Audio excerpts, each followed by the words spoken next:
শুভ সন্ধ্যা। রাষ্ট্রবিজ্ঞান চর্চা কেন্দ্রে আজকের আলোচনায় সবাইকে স্বাগত।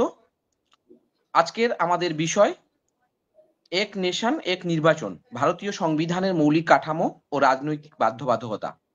আজকের আমাদের এই আলোচনার কিনোট স্পিকার থাকছেন doctor Shibaji Pratim Basu, former vice chancellor, former professor, department of political science, Vidyasagar university. এবং আমাদের এই আলোচনার মুখ্য আলোচক থাকছেন doctor Rabindranath Bhattacharya, senior professor, department of political science, university of Bardhaman.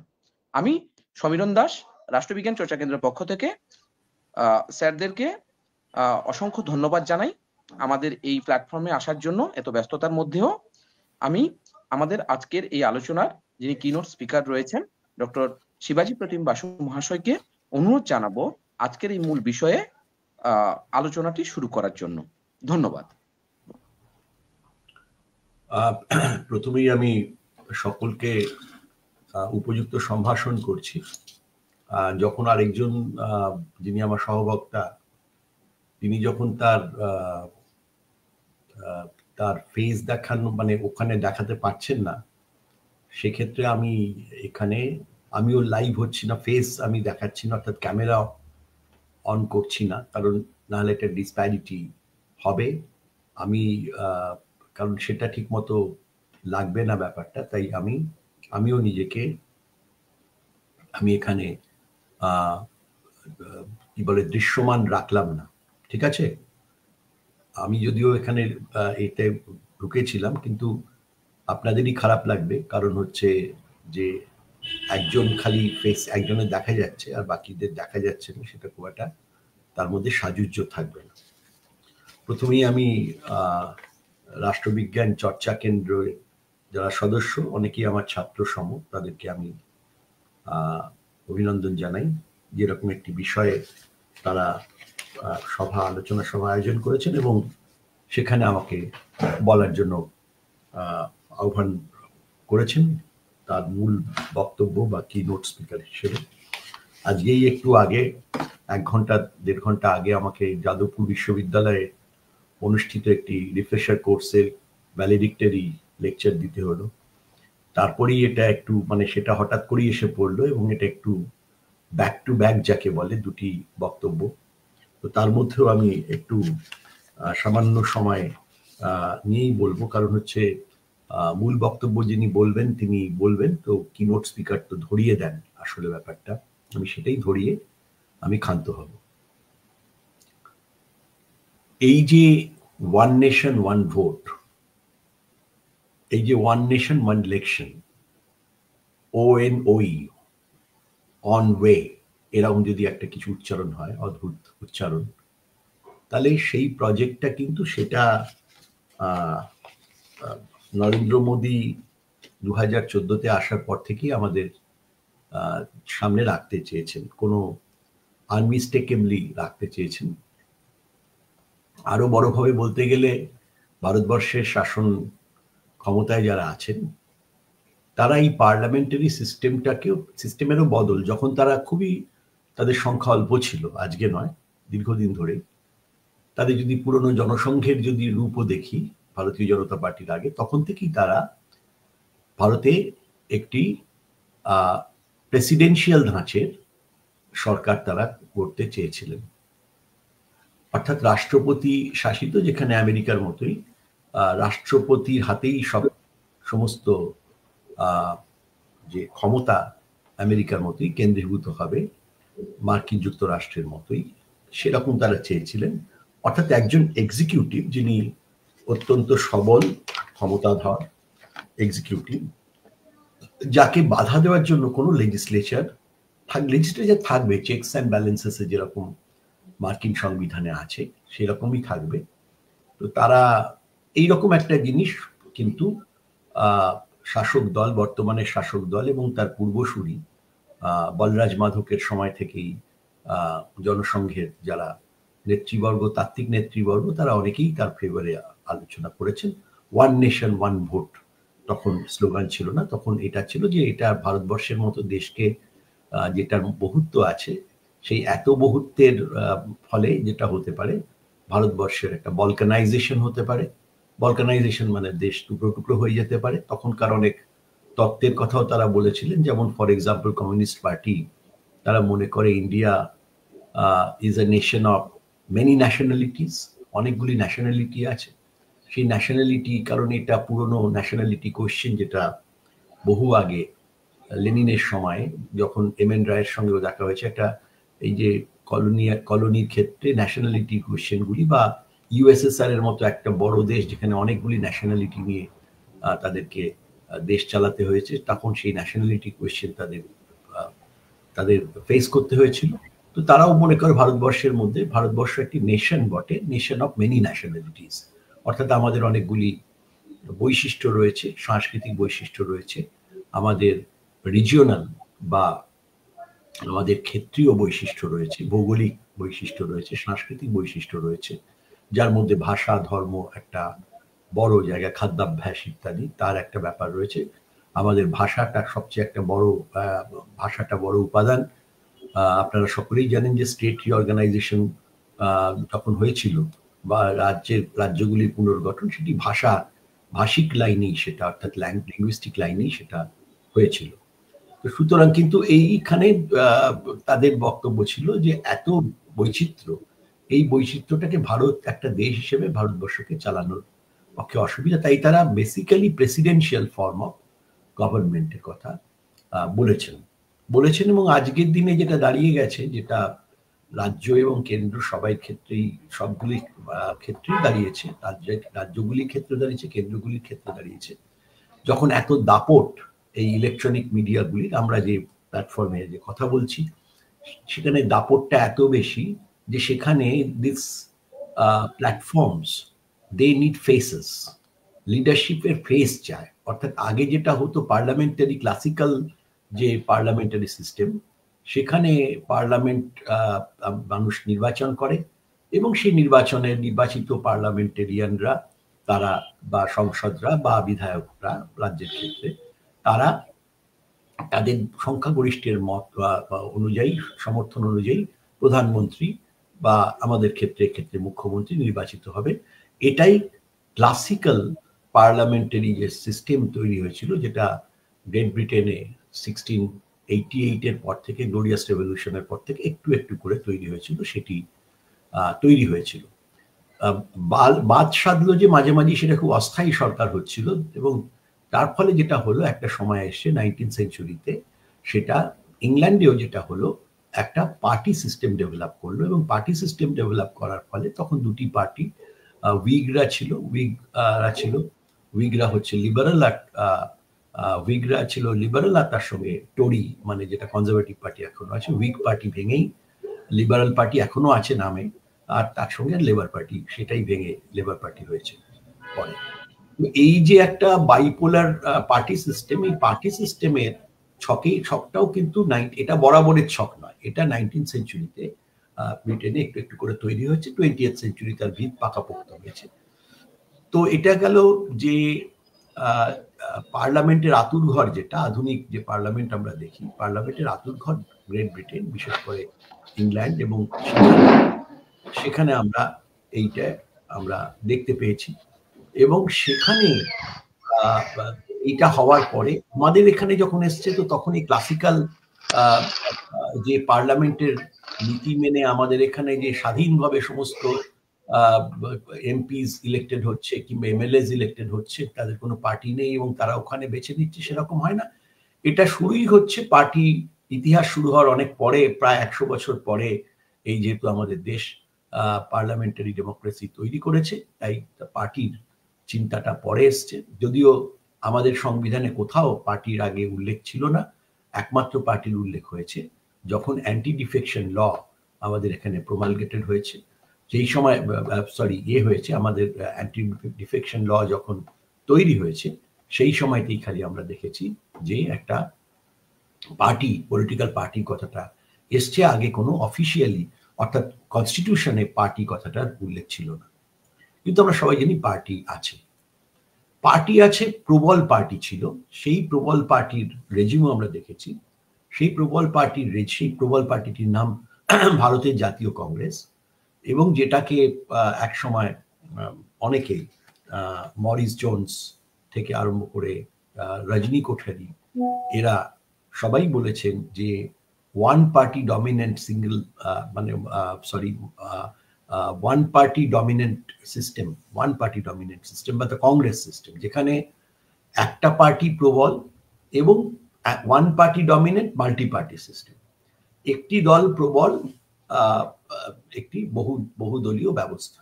অর্থাৎ এই বহুদল যখন অনেকে বহুদল এবং অনেকগুলি তার মধ্যে জাতীয় দলও ছিল, দলগুলি এটাতে বুঝতে হবে দলের ব্যাপারটা খুব ইম্পর্টেন্ট হয়ে যাচ্ছে ক্ষেত্রে। তো সেই দলের সরকার এর ক্ষেত্রে যখন আরম্ভ হয়েছিল 51-52 সালের যে ইলেকশন, সেই ইলেকশনটা 51 সালে আরম্ভ হয়ে 52 সালে সেটা শেষ হয়েছিল। সেই ইলেকশনে কিন্তু তখন থেকেই ওয়ান পার্টি ওয়ান নেশন, এখনকার মতো গালভরা নাম ছিল না, সারা দেশে একটাই প্রথম নির্বাচন, সাধারণ নির্বাচন বলা হতো, প্রথম সাধারণ নির্বাচন, তারপর দ্বিতীয় সাধারণ নির্বাচন, এরকম ভাবে হয়েছে 52, 57, 62, 67। 52, 57, 62, 67 এই চারবার দেশের ঐতিহাসিকভাবে এই চারটি ইলেকশন সংগঠিত হয়েছে। 67তে সমস্যা দেখা দিল এবং সেই সময় যখন দেখা দিত এই 52, 57, 62, 67 প্রায় সমস্ত জায়গাতে কেন্দ্রের ক্ষেত্রে কংগ্রেসের সরকার এবং রাজ্যগুলির ক্ষেত্রেও কংগ্রেসের সরকার, এটাই দেখা যেত। এবং কংগ্রেসই সেই সময় এক ধরনের ফেডারেলিজমের ধারক বাহক ছিল, কারণ কংগ্রেসের যে ধরনের আমরা 71-এর পর থেকে মিসেস গান্ধীর ডমিনেন্স দেখেছি, সাংঘাতিক ডমিনেন্স, সেই কংগ্রেস ছিল না। তখন রিজিওনাল নেতাদের অনেক ক্ষমতা ছিল, রিজিওনাল নেতা, সমস্ত জায়গায় রিজিওনাল নেতারা ছিলেন।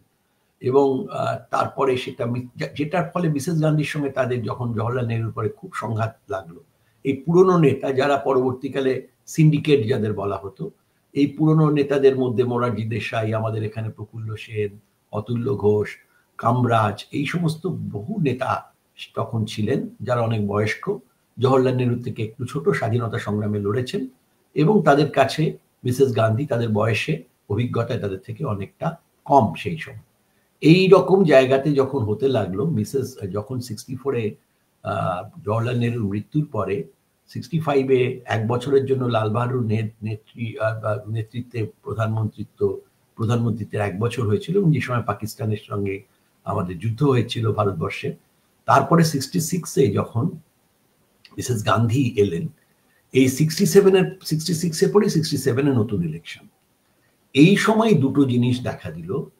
এক হচ্ছে বিভিন্ন জায়গার যে এই বরিষ্ঠ যে সমস্ত কংগ্রেসি নেতা, কংগ্রেসের ভেতর থেকেই নানা জায়গায় কিন্তু একটা তখন তাদের মধ্যে ধুমায়িত যে একটা অসন্তোষ বিভিন্ন জায়গায় কেন্দ্রীয় নেতৃত্বের কাছ থেকে তারা, এবং তার কারণ তারা অনেকে মিসেস গান্ধীকে মেনে নিতে চাইলেন না।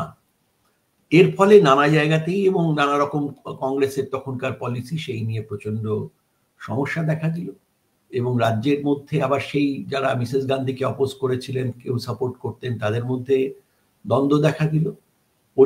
পরিণতিতে যেটা হলো 67-এ সমস্ত জায়গায় 9টি রাজ্যে সেখানে কংগ্রেসের শাসন রাজ্যগুলির ক্ষেত্রে অবসান ঘটল এবং সমস্ত রাজ্যে, যেমন আমাদের এখানে যদি বাংলা কংগ্রেস ভাগ হয়ে বাংলা কংগ্রেস না হতো, অজয় মুখোপাধ্যায়ের বাংলা কংগ্রেস না হতো, তাহলে 67-এ এবং 69-এ দুটো যে যুক্ত ফ্রন্ট সরকার এসছিল তা আসতে পারত না।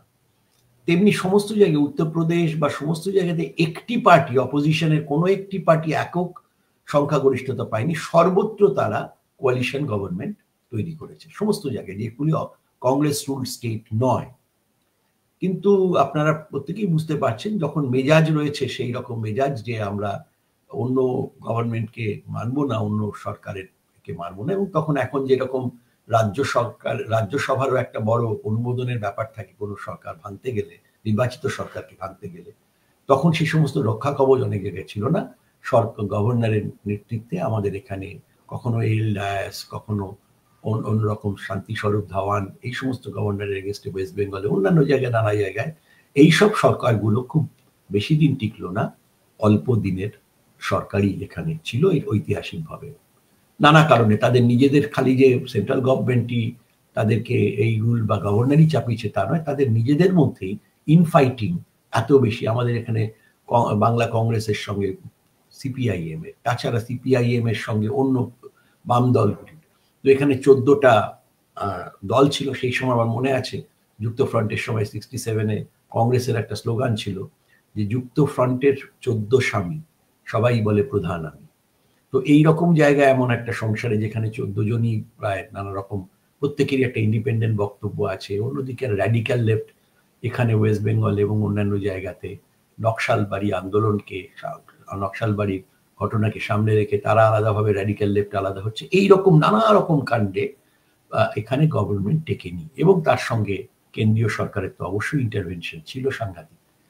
তো এইরকম যেমন আমাদের টিকলো না, এইরকম 9টা রাজ্য, বাকি রাজ্যগুলিতেও টিকলো না, টিকপা টিকতে দেওয়া হলো না এইরকম।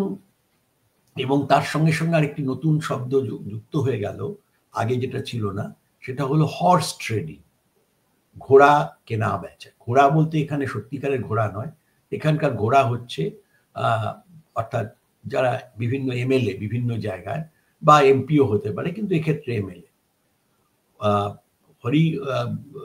হরিয়ানার একবার একটা ইলেকশনে একজন লোক একই দিনে, তার নাম হচ্ছে আয়ারাম।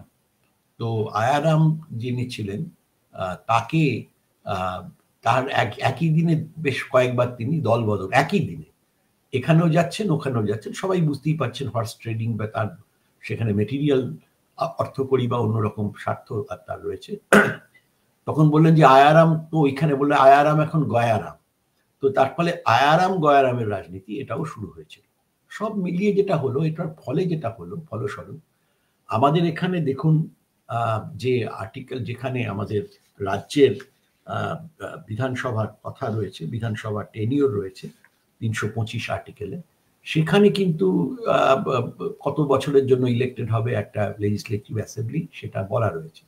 সেটি 5 বছর, লোকসভাও 5 বছর, রাজ্যসভার কথা আলাদা, সেটা ডিরেক্ট ভোটে হয় না, মানে পিপুলস ভোটে হয় না, সেখানে 6 বছর। এবং সেখানে 2/3 করে, আপনারা জানেন যে এই করে, সরি 1/3 করে সেখানে প্রতি বছর 2 বছর অন্তর অন্তর করে সেখানে নতুন সদস্য নির্বাচিত হন, আর পুরনোরা চলে যান বা পুনর্নির্বাচিত হন।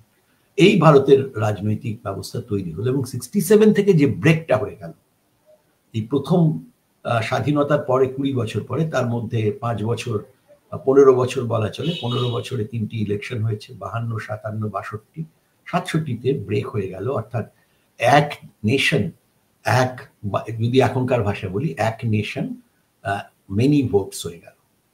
মানে আগে যেরকম ছিল না, এটা শুনতে মনে হয় হাম দো হামারা দো টাইপের, বা হাম এক হামারা এক, এটার থেকে একটা ভেঙে গেল কোথাও একটা। এই ভাঙাটা জুড়তে গিয়ে অনেক, কেবলমাত্র রাজ্য সরকারের ক্ষেত্রে নয়, কেন্দ্রীয় সরকারের ক্ষেত্রেও একটা বিরাট সমস্যা দেখা দিল। কেন্দ্রীয় সরকারের এই ব্যাপারটা 67-এর পরে মিসেস গান্ধী আবার ইলেকশন একটা স্ন্যাপ করলেন তাড়াতাড়ি, তখন তার বিরাট কংগ্রেসের মধ্যেই গন্ডগোল। এবং কংগ্রেসের মধ্যে গন্ডগোল বিশেষ করে ওই সিন্ডিকেট, পুরনোপন্থী যারা পরবর্তীকালে কংগ্রেস অর্গানাইজেশনে ছিল, তাদের সঙ্গে তার, এবং সেটা করতে গিয়ে তিনি নিজের পার্টি, যিনি সঞ্জীব রেড্ডি, তার বিপক্ষে তিনি বিবেক ভোট দিতে বললেন। একজন ইন্ডিপেন্ডেন্ট পার্টি, তিনি পুরনো ইউনিয়ন লিডার একজন বড়, তার নাম বারাহগিরি ভেঙ্কটগিরি, তাকে ভোট দিতে বললেন মিসেস গান্ধী, যে এনাকে ভোট দিন। এবং তখন এমন অবস্থা হয়ে গেল, কংগ্রেস ভেঙে গেল। কংগ্রেস ভেঙে গিয়ে সেখানে দুটি কংগ্রেস হলো, একটি পুরনো কংগ্রেস, একটি নতুন কংগ্রেস, সোজাভাবে বলছি, আরও তার নাম অন্যরকম ছিল। তো এই দুটিকে বাইরে থেকে প্রথম দিকে কমিউনিস্ট পার্টিরা সমর্থন দিয়েছিল, কেননা তারা একই সঙ্গে ব্যাংক ন্যাশনালাইজেশন, কোল ন্যাশনালাইজেশন এগুলি করছিলেন। কিন্তু মিসেস গান্ধী বুঝলেন যে এভাবেও হবে না। 71-এ তিনি নতুন ইলেকশন ডাকলেন। তখন বাংলাদেশের সমস্যা আরম্ভ হয়েছে, এবং বাংলাদেশের সমস্যা যেখানে গিয়ে পৌঁছেছে, প্রচুর উদ্বাস্তু এসছে। এবং সেই বাংলাদেশের অবস্থাতে সেখানে মিসেস গান্ধী যে দিলেন, অবস্থান নিলেন এবং তিনি যেভাবে বাংলাদেশের শরণার্থীদের পাশে দাঁড়ালেন, মুক্তিযোদ্ধাদের পাশে দাঁড়িয়ে বাংলাদেশে এলো। বাংলাদেশের আগেই ইলেকশন, কিন্তু সেই ইলেকশন সেই সময়তেই তিনি প্রায় প্রিয়রঞ্জন দাশমুন্সির ভাষায় এশিয়ার মুক্ত সূর্য হয়ে উঠেছে। তো সেটা হয়ে গেল 71। তাহলে 67-এর পরে 72-তে হওয়ার কথা ছিল, সেই ইলেকশন হয়ে গেল 71। আনটাইমলি হচ্ছে। দেখুন আমাদের তারপরে যে ইলেকশনটা হলো বড়, সেটা হচ্ছে 77। এই কারণে 71-এর পরে 76 হওয়া উচিত ছিল, কিন্তু 75-এ ইমার্জেন্সি হয়েছিল। ইমার্জেন্সি মিটতে মিটতে 75-এর মার্চ হয়ে গেছিল। 19 মার্চের ইমার্জেন্সি। মিসেস গান্ধী তখন প্রধানমন্ত্রীর পদ at stake, it was at stake, কারণ এলাহাবাদ হাইকোর্টের একটি রায় যে রাজনারায়ণ সিং তার এগেনস্টে দাঁড়িয়েছেন, তার বিরুদ্ধে লড়তে গিয়ে মিসেস গান্ধী সরকারি ক্ষমতার অপব্যবহার করেছিলেন। এই রায় দিয়েছিলেন এলাহাবাদ হাইকোর্টের। তখন মিসেস গান্ধীর প্রায় টিকে থাকারই সমস্যা। তখন সেই সময় ফখরুদ্দিন আলী আহমেদের নেতৃত্বে, মানে রাষ্ট্রপতিত্বে এই ইলেকশন 70, তখন কনস্টিটিউশন চেঞ্জ হয়, 6 বছরের হয়, তখন 77-এ এই ইলেকশন হয়। 77-এর পরে আবার আমরা 5 বছরের সিস্টেমে ফিরে গেলাম, কিন্তু 77-এ যে সরকার কেন্দ্রে এলো সেই সরকারও স্থায়ী হলো না। এই জায়গায় আমাদের বুঝতে হবে, সেই সরকারও আমাদের স্থায়ী হলো না। এবং সেই সরকারও কয়েক বছরের মধ্যে জনতা পার্টির সরকার, সেটাও 4টি দল, যার মধ্যে ভারতীয় জনসংঘ একটি দল ছিল, যেটি পরবর্তীকালে ভারতীয় জনতা পার্টি হয়েছে। ভারতীয় জনতা পার্টি, ভারতীয় জনসংঘ, তার সঙ্গে ছিল সমাজবাদী পার্টি, সমাজবাদী যারা তারা ছিলেন, জয়প্রকাশ নারায়ণ এক সময় যে সমাজবাদীদের সঙ্গে ছিলেন সেই সমাজবাদী দল।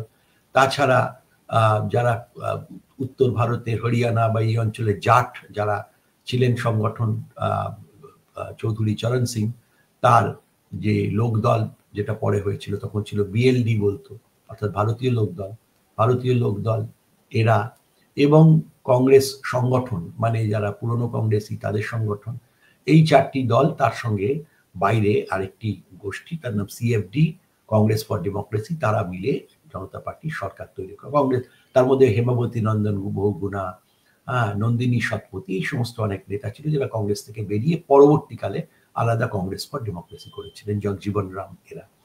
এই যে জায়গাটা, এই সময়ে কিন্তু কেন্দ্রীয় সরকারও এবারে তার সমস্যা পড়লো, এবং তাদের মধ্যে গন্ডগোলের ফলে 80-তে আবার আরেকটা ইলেকশন হলো, এবং 80-তে মিসেস গান্ধী কেম ব্যাক। তাহলে আমরা দেখলাম যে 77-এর ইলেকশন তো 62 অব্দি, 82 অব্দি চলবে, সেটা 80-তে ভেঙে গেল। কেন্দ্রীয় সরকারের কথা বলছি। এবার কেন্দ্রীয় সরকারে অন্যরকম ইলেকশন আরম্ভ হলো। কেন্দ্রীয় সরকার নিজের মতো যাচ্ছে, আর রাজ্য সরকারগুলিও তার মতো করে নানা সময় ভাঙা হয়েছে, গড়া হয়েছে। চন্দ্রবাবু নাইডুর আগের যিনি ছিলেন এনটি রামারাও, তার শ্বশুর মশাই, তার সরকার ভাঙা হয়েছে। নানা জায়গায় সরকার ভাঙা গড়া ইত্যাদি করে নানা রকম নির্বাচনে নির্ঘণ্ট নানা রকম হয়ে গেল। তো এক হয়ে গেল যে এক দেশ বহু ভোট, এইটাই হয়ে গেল। এক দেশ বা ওয়ান নেশন, অনেকগুলি ভোট, এইটা হয়ে গেল। এইবারে সেইটাকে আবার, এই চাকাটাকে ইতিহাসের জায়গায় ফিরিয়ে নিয়ে, আমরা তো ফিরে যেতে চাইছি অনেক ব্যাপারে। আমরা এলাহাবাদের নাম প্রয়াগরাজ করছি, আমরা বিভিন্ন দেশের বিভিন্ন জায়গার নাম আমরা পাল্টে দিচ্ছি, ইতিহাসে পেছন দিকে আমরা যেতে চলেছি নানা জায়গায়। তো এখানেও আমরা নতুন করে আবার পুরনো সেই 52-এর অবস্থাতে নিয়ে যেতে চাইছি। কিন্তু মুশকিল হলো 52-এর অবস্থায় দেশটা নেই, তার বহু জায়গায় কারণ হচ্ছে, একটা বড় জায়গায় 52-তে উত্তর পূর্ব ভারতের বহু রাজ্যই ছিল না। প্রথম নাগাল্যান্ড থেকে শুরু হয়, তো বহু রাজ্য ছিল না, সবই আসাম, এবং ওখানে তখন নেফা বলতো, নর্থ ইস্টার্ন ফ্রন্টিয়ার এজেন্সি, তার আন্ডারে অনেকদিন ছিল, সেখানে স্টেটগুলোই ছিল। এইরকম নানা রকম স্টেটস, ওখানে আবার নতুন এতগুলি স্টেট হয়েছে, ভেঙেছে, গড়েছে, তার প্রত্যেকটা ট্র্যাজেক্টরি রয়েছে, তার মধ্যে বৈচিত্র্য আছে। তাহলে আমাদের এই জায়গাটা, যেটা এখানে এই দিক থেকে দেখতে গেলে কংগ্রেস এবং অন্যান্য দল যে আপত্তিটা, এখন কংগ্রেস আবার আপত্তি করছে, যদিও তাদের সময়তেই এই জিনিসটা ছিল, তো সেটা এখন অন্য জায়গায় তারা গিয়ে পড়েছে। এখন পড়ে গিয়ে তারা ফান্দে পড়িয়া বগা কান্দে রে, এখন তারাও কান্নাকাটি করছে, কারণ তারাও বুঝতে পারছে যদি ওয়ান নেশন ওয়ান ভোট হয় একই দিনে, এটা হারকিউলিয়ান টাস্ক, কোথায় কিভাবে হবে কেউ জানে না, একই দিন, দিনগুলো কি একই হবে, এখন যেমন পশ্চিমবঙ্গের ক্ষেত্রে 9টা ফেজে ভোট হয়, গুজরাটের ক্ষেত্রে একটা ফেজে ভোট হয়, এগুলো কি একরকম হবে? পঞ্চায়েতও যদি হয় একই সঙ্গে একই লাইনে দাঁড়িয়ে একজন লোক খুব ভালো প্রপোজাল, সব জায়গায় ভোট দিয়ে আসছে। এখানে এটা খরচের দিক থেকে কম, অনেক বেশি এরকম হবে যেটা কথা বলা হচ্ছে সারা বছর আমি ইলেকশনের কম্পালশনে থাকছি, এই স্কিমের ঘোষণা করতে পারছি না, ওই স্কিমের ঘোষণা করতে পারছি না, এই সমস্ত প্রেডিকামেন্টস আছে, কোনো অস্বীকার করার কোনো জায়গা। কিন্তু এক্ষেত্রে বিশেষ করে বিরোধীরা যেটা মনে করছেন, তাহলে কি এই মাইন্ডসেট নিয়ে লোকে যাবে? যদি একটা ন্যারেটিভ তৈরি হয়, ন্যাশনাল ন্যারেটিভ কোনো কিছু ব্যাপারে, তাহলে সেখানে কি ওই ন্যাশনাল ন্যারেটিভের পার্সপেক্টিভে ধরা যাক পাকিস্তানের সঙ্গে কোথাও একটা যুদ্ধ লেগে গেল বা চায়নার সঙ্গে কিছু একটা করছে, যেগুলির ক্ষেত্রে নেশন কথাটা খুব ইন্টারেস্টিংলি আপনারা নেশন কথাটা ব্যবহার করেছেন। আমি আর কয়েক মিনিট খালি কথা বলবো। মিনিট কতক্ষণ আছে? মিনিট 5 আছে। অর্গানাইজাররা কেউ আছেন? কাউকে দেখতে পাচ্ছি না এখানে, তারা বোধহয় এখন অন্য গল্প গুজবে মত্ত আছেন। আমি আর রবিন খালি দেখতে পাচ্ছি আছি, যাই হোক তারা তাদের মতো রয়েছেন। তো এখন এই যে জায়গা রয়েছে, এখানে যে সমস্যার যে জায়গাটা থাকবে সেটা হচ্ছে যে এই মাইন্ডসেট। কারণ নেশন কথাটার যেটা যে অর্থে আপনারা অদ্ভুত বাংলায় লিখেছেন আমাদের, এক নেশন এক ভোট, এক দেশ এক ভোট বলছেন, কিন্তু একই সঙ্গে এক নেশন বলছেন। এই যে নেশনকে দেশ বানিয়ে দেওয়া, এইটা কিন্তু নতুন ধারণা। এই ধারণার জন্ম ইউরোপেও হয়েছে, ফ্রেঞ্চ রেভলিউশনের পরে ধীরে ধীরে হয়েছে। নেশন ধারণাটাই ছিল না, নেশন নয়, দেশের ধারণা অনেক দিনের, দেশ আমাদের অনেক পুরনো, দেশপ্রেম প্যাট্রিয়টিজম অনেক পুরনো ব্যাপার। কিন্তু নেশন মানে হচ্ছে সব লোকেদের মধ্যে একটা আত্মীয়তা, তার মধ্যে বর্ণ বর্গ ইত্যাদি ভেদ ছাড়া আমরা ভারতীয়, এই ভাবটাই ভারতবর্ষে এখনো নেই। আপনি বিহারে গিয়ে বলুন আমরা সবাই ভারতীয়, তখন ভাই আপনার জাত কে হ্যায়, তো জাত জিজ্ঞেস করবে। সুতরাং আমাদের এখানে কাস্টিজম একটা বড় জায়গা, হিন্দু মুসলিম একটা বড় জায়গা, এবং আরো অনেক বৈচিত্র্য আছে যেখানে বাঙালি বিহারি ভাষাগত অনেক রকম মতভেদ আছে। তো এই রকম জায়গা একটা রয়েছে। এই এতগুলি বৈচিত্র্যের মধ্য থেকে একটি নেশন হয়ে ওঠে কখন? হয় খেলার মাঠে ক্রিকেটের ম্যাচে, সেখানে আমরা নেশনের টের পাই, আমরা সব এক, আমরা হারিয়ে দিলাম, আমরা কিরকম ছক্কা মারলাম। তো আমাদের নেশনের প্রকৃতি আমাদের হচ্ছে ক্রিকেট গ্রাউন্ড, আমাদের ঈশ্বর হচ্ছে নেশনের খেলার ঈশ্বর হচ্ছে আমাদের ক্রিকেট। ক্রিকেট বানিয়েও দিয়েছে, বাণিজ্যিক সংস্থাও পেছনে প্রচুর আছে, এবং সেখানে ক্রিকেটের মতো একটি গেম, যে গেম পৃথিবীর খুব অল্প লোক খেলে, অল্প দেশ খেলে, সেই দেশে সেই খেলে আমরা অত্যন্ত আনন্দিত বোধ করি সেই ক্রিকেট খেলায়, এবং সেটাই আমাদের সেই মাঠে পাকিস্তানকে হারাতে হবে, এটাই হচ্ছে আমাদের মূল জায়গা। এই জায়গায় আমরা নানা জায়গায় অন্যদের কাছে হেরে গেলে লজ্জাজনক হারও যদি হয়, অস্ট্রেলিয়ার কাছে হলো বা অন্যান্য জায়গায়, তাতে আমাদের কিছু এসে যায় না, পাকিস্তানের কাছে জিতলাম তো। এই যে জায়গাটা, এটা হচ্ছে আমাদের একটা ন্যাশনালিজমের জায়গা। আরেকটি হচ্ছে যুদ্ধ, যুদ্ধ বা যুদ্ধের ভাব। যুদ্ধ তো হচ্ছে না অনেকদিন, হতেও দেবে না আমাদের যারা মহাপ্রভু আছেন ওয়ার্ল্ডের, কিন্তু যুদ্ধ যুদ্ধ ভাব, এই যে জায়গা, এই জায়গাটা ধরে দীর্ঘদিন ধরে এই যদি একটা নেশন এই নেশনের একটা চর্চা করা হয়, তার সঙ্গে one nation one education policy, এই নিয়ে আমার সঙ্গে যখন আমি ভাইস চ্যান্সেলর ছিলাম, আমাদের সঙ্গে জগদেশ কুমারের আলোচনা হয়েছিল এবং মতভেদ এবং মত পার্থক্য এসেছিল। তিনি একটাই অ্যাডমিশন টেস্ট করাতে চেয়েছিলেন, ওয়ান এন্ট্রান্স টেস্ট। তো সেটা তো সাংঘাতিক। তখন বলা হলো যে কোন সিলেবাসের উপর হবে সেই অ্যাডমিশন টেস্টটা, তো হবে কোন সিলেবাস? আইসিএসসি সিবিএসসির মধ্যে ফারাক রয়েছে, আইসিএসসি সিবিএসসির সঙ্গে সাধারণ বোর্ডগুলি ফারাক রয়েছে। সুতরাং এই যে একটাই জায়গা, একটাই আমরা, এই রকম জায়গাটা যেটা নিয়ে যাচ্ছে, এইটা কিন্তু আমরা এইদিকে ওরা চাইছে হচ্ছে মার্কিন যুক্তরাষ্ট্রের মতো প্রেসিডেন্টের মতো ক্ষমতা, কিন্তু মার্কিন যুক্তরাষ্ট্রেও মনে রাখতে হবে সেখানে রাজ্যগুলির প্রায় সার্বভৌমত্ব আছে, সেখানে তাদের আলাদা আলাদা, যদিও ইনডেস্ট্রাক্টেবল ইউনিয়ন অফ ইনডেস্ট্রাক্টেবল স্টেটস, তা মনে রাখতে হবে ইনডেস্ট্রাক্টেবল ইউনিয়ন হলো ইনডেস্ট্রাক্টেবল স্টেটস গুলো ভাঙা যায় না, কারণ সেই তাদের পলিটিক্যাল কন্ট্রাক্ট, আমি যদি সোশ্যাল কন্ট্রাক্টের মতো বলি, সেই মর্মেই তারা এখানে এসেছিল। মাঝখানে যখন মিড 19th সেঞ্চুরিতে যখন স্লেভারি অ্যাবলিশনের প্রশ্নে তখন সাদার্ন স্টেটসগুলি বেরিয়ে যেতে চেয়েছিল, সাদার্ন স্টেটসগুলি আমেরিকার সঙ্গে থাকবে না বলেছিল, যারা স্লেভারির পক্ষে ছিল। তো সুতরাং এই যে নর্থ সাউথ ডিভাইড এখনো পর্যন্ত রয়ে গেছে, ইয়েতে রয়েছে, অর্থাৎ আমাদের ইউনাইটেড স্টেটসে রয়েছে। অর্থাৎ ইউনাইটেড স্টেটসে একটা নেশন আছে, ইউনাইটেড স্টেটসে নেশন একটা অন্য ধরনের নেশন, যেখানে ওরা বলে মেল্টিং পট, এরকম নেশন। আর চায়না, কানাডায় বলে ওটা স্যালাডের মতো একটা বোলের, স্যালাড বোল, সেখানে নানা রকম একটা বোলের মধ্যে আছে নানা রকম, অর্থাৎ সেখানে অনেক বেশি মাল্টিলিঙ্গুয়াল, মাল্টিকালচারালিজম আছে। মাল্টিকালচারালিজমের কথাও সেখানে খুব আলোচিত হয় পলিটিক্যাল সায়েন্সের মহলে, আমি আর সেই দিকে যাচ্ছি না। কিন্তু এখানে যেটা বক্তব্য সেটা হচ্ছে যে সেখানে কিন্তু ওই ভ্যারাইটিগুলি এটি থাকবে না, এই ভ্যারাইটি থাকবে না, এই থাকবে না, এটা কতদিন রাখতে পারবে এরকম এই এত ডাইভার্সিটিকে সামনে রেখে। সুতরাং এখানে অবশ্যই যেটা হবে, ওই ন্যাশনালিজমের কথা ভেবে, ওই ন্যাশনালিস্টিক সাইকিকে সামনে রেখে যদি একটা ইলেকশন হয়, ওই রকম একটা জিঙ্গোইস্টিক, ওই রকম একটা ন্যাশনালিজমকে সামনে রেখে যদি ভোট হয়, সেই ভোটে বিরোধীরা আশঙ্কা করছে, যেমন অন্যান্য যারা কংগ্রেসের সময়ও অন্যান্যরা যারা বলতো, একটি ন্যারেটিভের ওপরেই, যেমন বাংলাদেশের সময় একটি ন্যারেটিভে পরপর 71-এ যত 67-এ যারা গিয়েছিল সব কটা আবার জায়গা তারা কংগ্রেসের শাসনে ফিরে গেছিল। বা মিসেস গান্ধীর অ্যাসাসিনেশনের পরেও যে রাজীব গান্ধীর যে ভোট হয়েছিল, বা রাজীব গান্ধীর মৃত্যুর পরে, রাজীব গান্ধী যদি মৃত্যু ওই রকম সাংঘাতিকই ভয়ঙ্কর মৃত্যু এবং অত্যন্ত ডিপ্লোরেবল ভাবে যেভাবে মারা হয়েছে, সেটা যদি না হতো তাহলে হয়তো নরসিংহ রাওয়ের ক্ষমতায় আসা হতো না। তো এইগুলি অনেকগুলি ঘটনা কাজ করে, কিন্তু মুশকিল হচ্ছে এখন তো দুটোই পাল্টে গেছে, রাজ্য এবং কেন্দ্রের সঙ্গে মিলবে কি করে? তো এই রকম জায়গাটাতে কিভাবে, কোনভাবে এটা করা যাবে?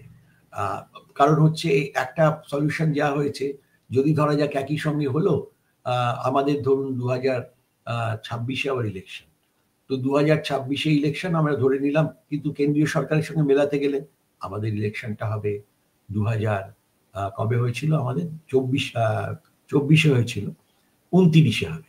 তাহলে কি এই 26-এ ইলেকশনটা হবে না, ওটা 29 অব্দি হবে? না হলে কি 26-এ ইলেকশন হয়ে 26 থেকে 29 অব্দি আরেকটা ছোট টার্মের জন্য আরেকটা সরকার আসবে? এই রকম ধরনের নানা প্রশ্ন সেখানে রয়েছে, যার সদুত্তর এবং কিভাবে সেটা মেটানো হবে সেই ব্যাপারটা সম্পূর্ণ পরিস্ফুট নয়। নিচের কথা তো আরো বলছি না, পঞ্চায়েত লেভেলের যে সমস্ত বৈচিত্র্য রয়েছে এবং তার মধ্যে নানা রকম তফাৎ রয়েছে, সেগুলি ব্যাপার তফাৎ তো থাকছেই। অনেক জায়গাতেই ভোট ডিউ হয়ে থাকে মিউনিসিপ্যাল কর্পোরেশনগুলির, অনেক আমাদের রাজ্যেই দেখেছি, অন্যান্য একই রকম অনেক দিন ডিউ হয়ে রয়েছে, পড়ে আছে। স্টেট ইলেকশন কমিশনগুলোর ফাংশন কি হবে? স্টেট ইলেকশন কমিশন আপনারা জানেন 73-74 সংবিধান সংশোধনী স্টেট ইলেকশন কমিশন এসছে। এইভাবে করে আমাদের যে জায়গাটা হবে সেটা কিন্তু সত্যি একটা অত্যন্ত আশ্চর্য, কিভাবে হবে আমরা জানি না, যে জায়গায় এসে আজকে দাঁড়িয়েছি। এবং সবচেয়ে বড় কথা, এটা আইনত কি পসিবল হবে? কারণ এইটা পসিবল করতে গেলে লোকসভাতে 2/3 মেজরিটি দরকার। 2/3 মেজরিটিতে 362 হয়, কিন্তু বর্তমান শাসক দলের রয়েছে হচ্ছে শাসক গোষ্ঠী যদি বলি, কারণ এককভাবে নয়, 293, রাজ্যসভায় 163, রাজ্যসভায় রয়েছে 121। এই রকম অ্যারেঞ্জমেন্ট, এবং লোকসভাতেও যখন এই বিল পেশ হয়েছে তারপরেও 269 মধ্যে 198 কিন্তু এগেনস্টে ভোট, 269 ফরে ভোট করেছে এবং 198 এগেনস্টে ভোট করেছে।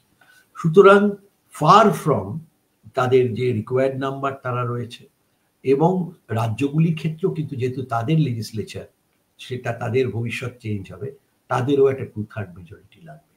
এবং এখনো বহু জায়গাতে, এখন কেন্দ্রের একটি শাসক দল নেই, অন্যান্য জায়গাতেও অন্যান্য যে সমস্ত তার মেজর সাথী যারা আছে, চন্দ্রবাবু নাইডু, নীতিশ কুমার, অর্থাৎ বিহার, অন্ধ্রপ্রদেশ, তাদেরই মেজর স্টেট, এবং মহারাষ্ট্রের মতো দেশ যেখানে একই সময়ে কেনা বেচা করে সরকার অন্যরকম পাল্টে দেওয়া হয়েছিল, বিচিত্র কম্বিনেশন হয়েছিল, সেইগুলির ক্ষেত্রে তাদের মধ্যেও এই ভাইপোর দল, অর্থাৎ ওখানকার যারা শরদ পাওয়ারের ভাইপো, অজিত পাওয়ারের দল, বা অন্যদিকে সিন্ধের গোষ্ঠী যেটা শিবসেনা এরা সাপোর্ট করছে, এরা কতটা থাকবে, কতটা পাশে থাকবে, কিভাবে থাকবে, এইসব অনেকগুলি প্রশ্ন আনআনসার থেকে যাচ্ছে। সুতরাং ফিজিক্যালি এক্ষুনি সম্ভব নয়, কিন্তু যেহেতু তারা মনে করেছেন এবং রামগোবিন্দ কোবিন্দের কমিটি এটাকে সাজেস্ট প্রপোজ করেছিল, তাই এটাকে তারা এই জায়গায় নিয়ে গেছে। শেষ পর্যন্ত কি হয়, এটা যদি খুব একটা মিরাকল কিছু না হয়, এই প্রস্তাব এটা খারিজ হয়ে যাওয়াই কথা। কিন্তু এর ফলে কিন্তু যেটা বোঝা যাচ্ছে, আরেকটা খারিজ তো হয়ে গেল হলো না, কিন্তু যে মাইন্ডসেটটা, আসলে মাইন্ডসেট যেটা, সেটা হচ্ছে একটি ভাষায় লোকে কথা, যেমন আমাদের এখানে হিন্দিতে একজন কথা বলছিল মেট্রোতে, তখন বলা হলো যে আপনি বাংলায় বলছেন, হিন্দিতে না বাংলায় কথা বলছিল, আরেকজন বলল আপনি বাংলায় কথা বলছেন, আপনি কি বাংলাদেশি? এই যে জায়গাটা, এই ব্যাপারগুলি কিন্তু খুব প্রবলভাবে রয়েছে। একটি ভাষাও তৈরি করে দেওয়া হচ্ছে এবং এত ভাষাগত বৈচিত্র্য, আমাদের কথা বোঝে না। অনেকেই বলেছেন কেন্দ্রীয় সরকারের প্রধান যে দুই বক্তা আসলে দুজন, তারা আসলে হিন্দি ছাড়া কিছু বলতে পারেন না, নিজেদের ভাষা ছাড়া, নিজের রাজ্যের ভাষা এবং নিজের হিন্দি ছাড়া কোনো ভাষায় কথা বলতে পারেন না, ইংরেজিতে কথা বলতে পারেন না, সেই জন্যই তারা হিন্দি চাপিয়ে দিতে চান। এই সমস্ত অনেক বিতর্ক থাকছে, শেষ পর্যন্ত কি হয় আমাদের দেখার। তবে ওয়ান নেশন, এক নেশন, এক নির্বাচন, আমাদের দেশের এক নেশনটাও তৈরি হয়েছে অনেক পরে, এখনো নেশন তৈরি হয়েছে কিনা জানি না, কিন্তু কারণ নেশন যে অর্থে ওয়েস্টে তৈরি হয়েছে, আমাদের এখানে নেশন সেভাবে তৈরি হয়নি। আমাদের এখানে ওই জন্যই father of the nation Mahatma Gandhi, কারণ হচ্ছে সংগ্রামের মধ্য দিয়ে এখানে নেশন তৈরি হয়েছিল। তো জাতীয় সংগ্রামের মধ্য দিয়ে আমরা এক হয়েছিলাম, নেশন সেই অর্থে তৈরি হয়েছিল যে আমরা সবাই এক। এই সবাই এক তো ছিল না, আগে রাজাদের সময় সবাই এক ছিল না, কিন্তু দেশপ্রেম ছিল। তো রবীন্দ্রনাথও এই নেশনের ধারণার বিরোধিতা করেছেন অন্য কিছু কারণে। তো সেই রকমই জায়গা থেকে দাঁড়িয়ে এই ওয়ান নেশন ওয়ান ভোট, এটা সংবিধানের মৌলিক কাঠামো কিছু চেঞ্জ, সংবিধানের মৌলিক কাঠামো মানে এটা করতে গেলে এতগুলি সাংবিধানিক বাধা পেরোতে হবে, কিন্তু সংবিধানের থেকেও বড় যে জায়গাটা, সেটা হলো বৈচিত্র্য, অর্থাৎ হিন্দিতে যেটাকে বলা হতো অনেকতা মে একতা, অর্থাৎ ইউনিটি ইন ডাইভার্সিটি। এই জায়গাটার, এই প্রিন্সিপালটা কি লঙ্ঘিত হবে? এটা আরো মৌলিক জায়গা। রাজনীতির বাধ্যবাধকতা তো আছেই। আজকে যারা আছে তারা যদি পরাজিত হয়ে অন্য কোনো একটি পাওয়ার চলে আসে, তারাও যদি এই জায়গায় যায়, এখন যারা শাসক দল আছে, যেমন কংগ্রেস আগের বেনিফিটটা পেয়েছে, তারা এখন দে আর কাউলিং, মানে ক্রাইং ফাউল, তাহলে সেই জায়গাটায় তারাও তাই বলবে হয়তো। কিন্তু সামগ্রিকভাবে খালি রাজনৈতিক দলের দিক থেকে না ভেবে, আমরা নিজেদের মধ্যে কি করে একটি সত্যি নেশন যদি তৈরি করতে পারি, খোলামেলা নেশন, যেখানে একটি কমিউনিটি আতঙ্কিত বোধ করবে না আরেকটি কমিউনিটির সম্পর্কে। যেখানে আমি এক্ষুনি কিছুদিন আগেই আমি একটি দেশে ঘুরে এসেছি, ইন্দোনেশিয়া তার নাম, সেখানে বেশিরভাগই মুসলিম, একটি দ্বীপ, বালির দ্বীপ ছাড়া, সেখানে হিন্দু, সেখানে 90% হিন্দু, বাকি জায়গায় মুসলিম মেজরিটি সাংঘাতিক। সে দেশে এয়ারলাইনের নাম গরুড় এয়ারলাইন, গরুড় মানে গরুড়ের নামে। সেখানে কিন্তু সমস্ত জায়গাতেই তাদের যে পুরনো প্রাচীন ভারতীয় হিন্দু নামগুলি সবগুলি রয়েছে। যেমন প্রেসিডেন্টের নাম ছিল সুকর্ণ, তার মেয়ের নাম মেঘাবতী সুকর্ণপুত্রী। এই ধরনের যে একটা সাংঘাতিক একটা রয়েছে, অর্থাৎ অর্থাৎ সেখানে একটা যাকে আমরা বলতে পারি মেলামেশা, মেলবন্ধনের জায়গা রয়েছে। সেই মেলবন্ধনের জায়গা আমি প্রত্যক্ষ করে এসেছি, কিন্তু আমাদের এখানে সেটা নেই। সেখানে সবাই সবার মধ্যে মিলেমিশে আছে, কিন্তু আমাদের এখানে এটা ভাবাই যাবে না যে যেভাবে একটি ধর্মের মানুষ আরেকটি ধর্মের, যেভাবে তাদের ধর্মস্থান, তাদের যে মন্দির দর্শন করতে যাচ্ছে, তারা এখনো রামায়ণ প্লে করে। তারা বেশিরভাগই, আমি যোগ্যকর্তায় গিয়ে দেখেছি, তারা মুসলিম, তারাই রামায়ণ প্লে করে। তাদের নামের মধ্য দিয়েও, তাদের নামও ক্যারি করে, তাদের পুরনো যে সংস্কৃত নাম সেগুলি বেশিরভাগই ক্যারি করে। এটা কিন্তু আমাদের এখানকার এই অবস্থা নেই। সুতরাং এখানে একটা ডমিনেশনের জায়গা থাকবে, community wise majority minority community হয়ে যেতে পারে, ভাষাগতভাবে অসুবিধা হতে পারে। সব মিলিয়ে সব দিক থেকে দেখতে গেলে এটা বলাই চলে যে one nation one vote one election, এই প্রপোজালটি কিন্তু ভারতবর্ষে সার্বিকভাবে এখনকার যে অবস্থাটাকে সমাধান তো করতে পারবেই না, সেটাকে আরো জটিলতর করে তুলবে এবং অন্যান্য অনেক প্রশ্ন উঠবে। এইটুকু বলে, এবং আমার বন্ধুবর অধ্যাপক রবীন্দ্রনাথ ভট্টাচার্য তিনি বলবেন, তিনি এবার বলুন। এইটুকু বলে আমি আরেকবার এই রাষ্ট্রবিজ্ঞান চর্চা কেন্দ্রের যারা সংগঠক তাদেরকে আবার ধন্যবাদ জানিয়ে আমার এই বক্তব্য শেষ করছি। Thank you.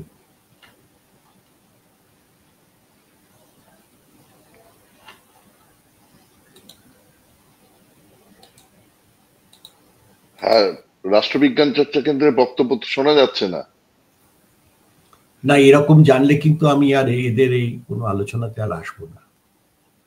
কি হচ্ছে আমি বুঝতে পারছি না, বলছে আছি অথচ চলে যাচ্ছে। করুন, একটু হিউমিলিটিও নেই, এখন এক্ষুনি জয়েন করুন, অমুক করুন, তমুক করুন। এদের মধ্যে একজন দুজন আমার ছাত্র আছে, তাদের কথাতেই আমি এসেছি, এরপরে আর আসবো না। হ্যালো হ্যালো, রাষ্ট্রবিজ্ঞান চর্চা কেন্দ্রের মাইক আনমিউট করতে হবে। Thank you sir. আমাদের পরবর্তী আলোচক অধ্যাপক রবীন্দ্রনাথ ভট্টাচার্য মহাশয়। এই কথা বলছো তুমি ভাই? আমি এতক্ষণ আপনি আগে। স্যার আমি প্রকাশ। তোমাদের একটুখানি সেন্স অফ রেসপন্সিবিলিটি নেই? মাস্টার মশাইরা বলছেন আর তোমরা বেরিয়ে চলে যাচ্ছ, অনেক পরে তোমরা আসছো। এই ধরনের চর্চা করে কি লাভ হয়? না স্যার, আমি এখানে আছি স্যার, শুনতে পাচ্ছি, মানে তোমার এখানে বেরোয়নি স্যার। যাই হোক, আমি এখন ইয়ে করছি, আমি মিউট করে দিচ্ছি। রবিন এখন বলুক কিছুক্ষণ, আমি থাকবো, তারপরে হ্যাঁ হ্যাঁ হ্যাঁ।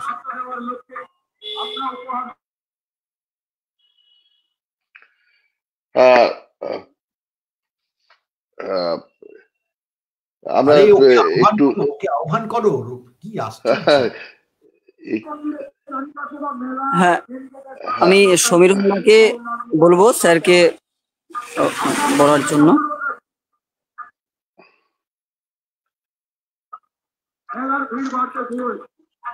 শোনা যাচ্ছে? হ্যাঁ, শোনা যাচ্ছে।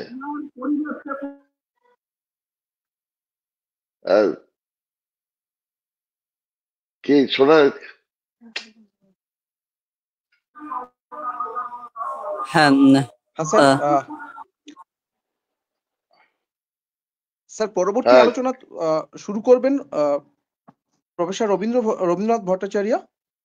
তো স্যার, আপনাকে অনুরোধ জানাচ্ছি যে আজকে আলোচনাটি শুরু করার জন্য।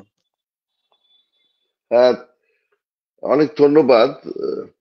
তোমাদের এই এটা একটা তো আমার নিজস্ব সিস্টেমে ক্যামেরা আসলো না, কিন্তু তোমাদের একটা সময় আমার সহবক্তা অধ্যাপক শিবাজী প্রতিম বসু বলছেন, তিনি বারবার করে ডাকছেন যে আমার কতক্ষণ সময় আছে, কেউ তোমরা বলতে পারবে? তোমরা কেউ উত্তরও দিচ্ছ না, সেখানে আমাকেই বলতে হচ্ছে। কি তোমাদের তো একটা মিনিমাম সৌজন্যবোধ থাকবে যে তোমরা মিটিং ছেড়ে বেরিয়ে যাচ্ছ, একটা প্ল্যাটফর্মে কোনো ফেস দেখা যাচ্ছে না।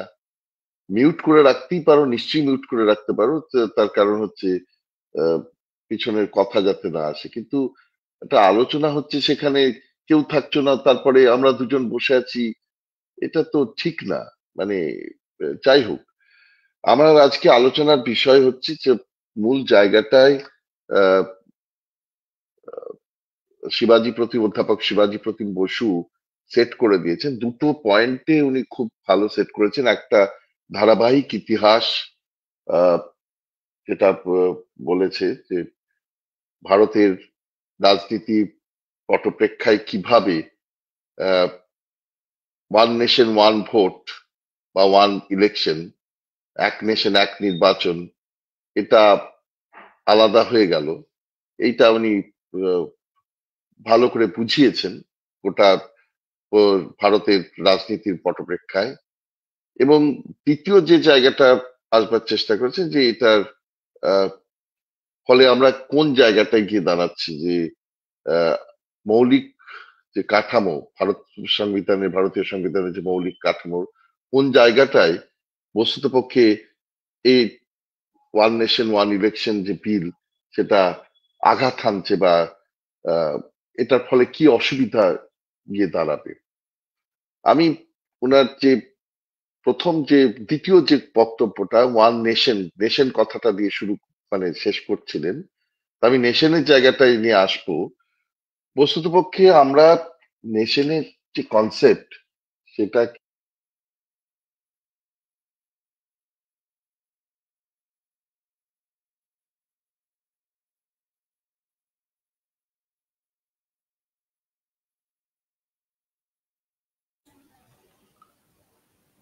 তোতন কথা শোনা যাচ্ছে না রবিন। স্যার, স্যার আপনার ভয়েসটা আসছে না আর কি। ও আসছে না। এবারে এবারে এবারে শোনা যাচ্ছে স্যার, এবারে শোনা যাচ্ছে, বলুন। এবারে শোনা যাচ্ছে? ঠিক হ্যাঁ আছে। স্যার, শোনা যাচ্ছে। হ্যাঁ হ্যাঁ স্যার, বলুন স্যার। হুম। আমি আবারও বলছি যে যে জায়গাটায় দ্বিতীয় যে পার্টটাতে শিবাজী প্রতিম বসু এসছেন, যে নেশনের জায়গা, আমি সেই জায়গা থেকে শুরু করছি। যে সাধারণভাবে নেশন বলতে আমরা রাষ্ট্রবিজ্ঞানে কি বুঝি? বেনেডিক্ট অ্যান্ডারসন বহুদিন আগে বলে গেছেন যে এটা হচ্ছে একটা ইমাজিনড কমিউনিটি। এখন ইমাজিনড কমিউনিটি ভারতের ক্ষেত্রে যেভাবে এসছে, ইউরোপে সেভাবে আসেনি। সুতরাং ইউরোপে আগে নেশন এসছে, তারপরে স্টেট এসছে। আর ভারতের ক্ষেত্রে আগে স্টেট এসছে, তারপর নেশন আনার, যেটা শিবাজী বাবু বললেন, যে সেটাকে আনার চেষ্টা হচ্ছে। অর্থাৎ এখানে একটা নেশন বিল্ডিং এর থেকে অনেক বেশি ন্যাশনাল ইন্টিগ্রেশনের একটা চেষ্টা হচ্ছে। এখন আমাদের দেশে যেহেতু স্টেটটা প্রথমে এসছে, রাষ্ট্রের আগে বিকাশ ঘটেছে, তাই আহ, যে রিজিওনাল ফোর্স গুলো বা শক্তিগুলো, আঞ্চলিক শক্তি, যারা ব্রিটিশ শাসনের সময় একটা প্ল্যাটফর্মে, ব্রিটিশ একদিকে অন্যদিকে সবাই আমরা এক হয়ে লড়ছিলাম, ব্রিটিশ চলে যাওয়ার পরে আমরা সবাই পৃথক ভাবে নিজেদের সত্তাকে চিন্তা ভাবনা করতে শুরু করলাম।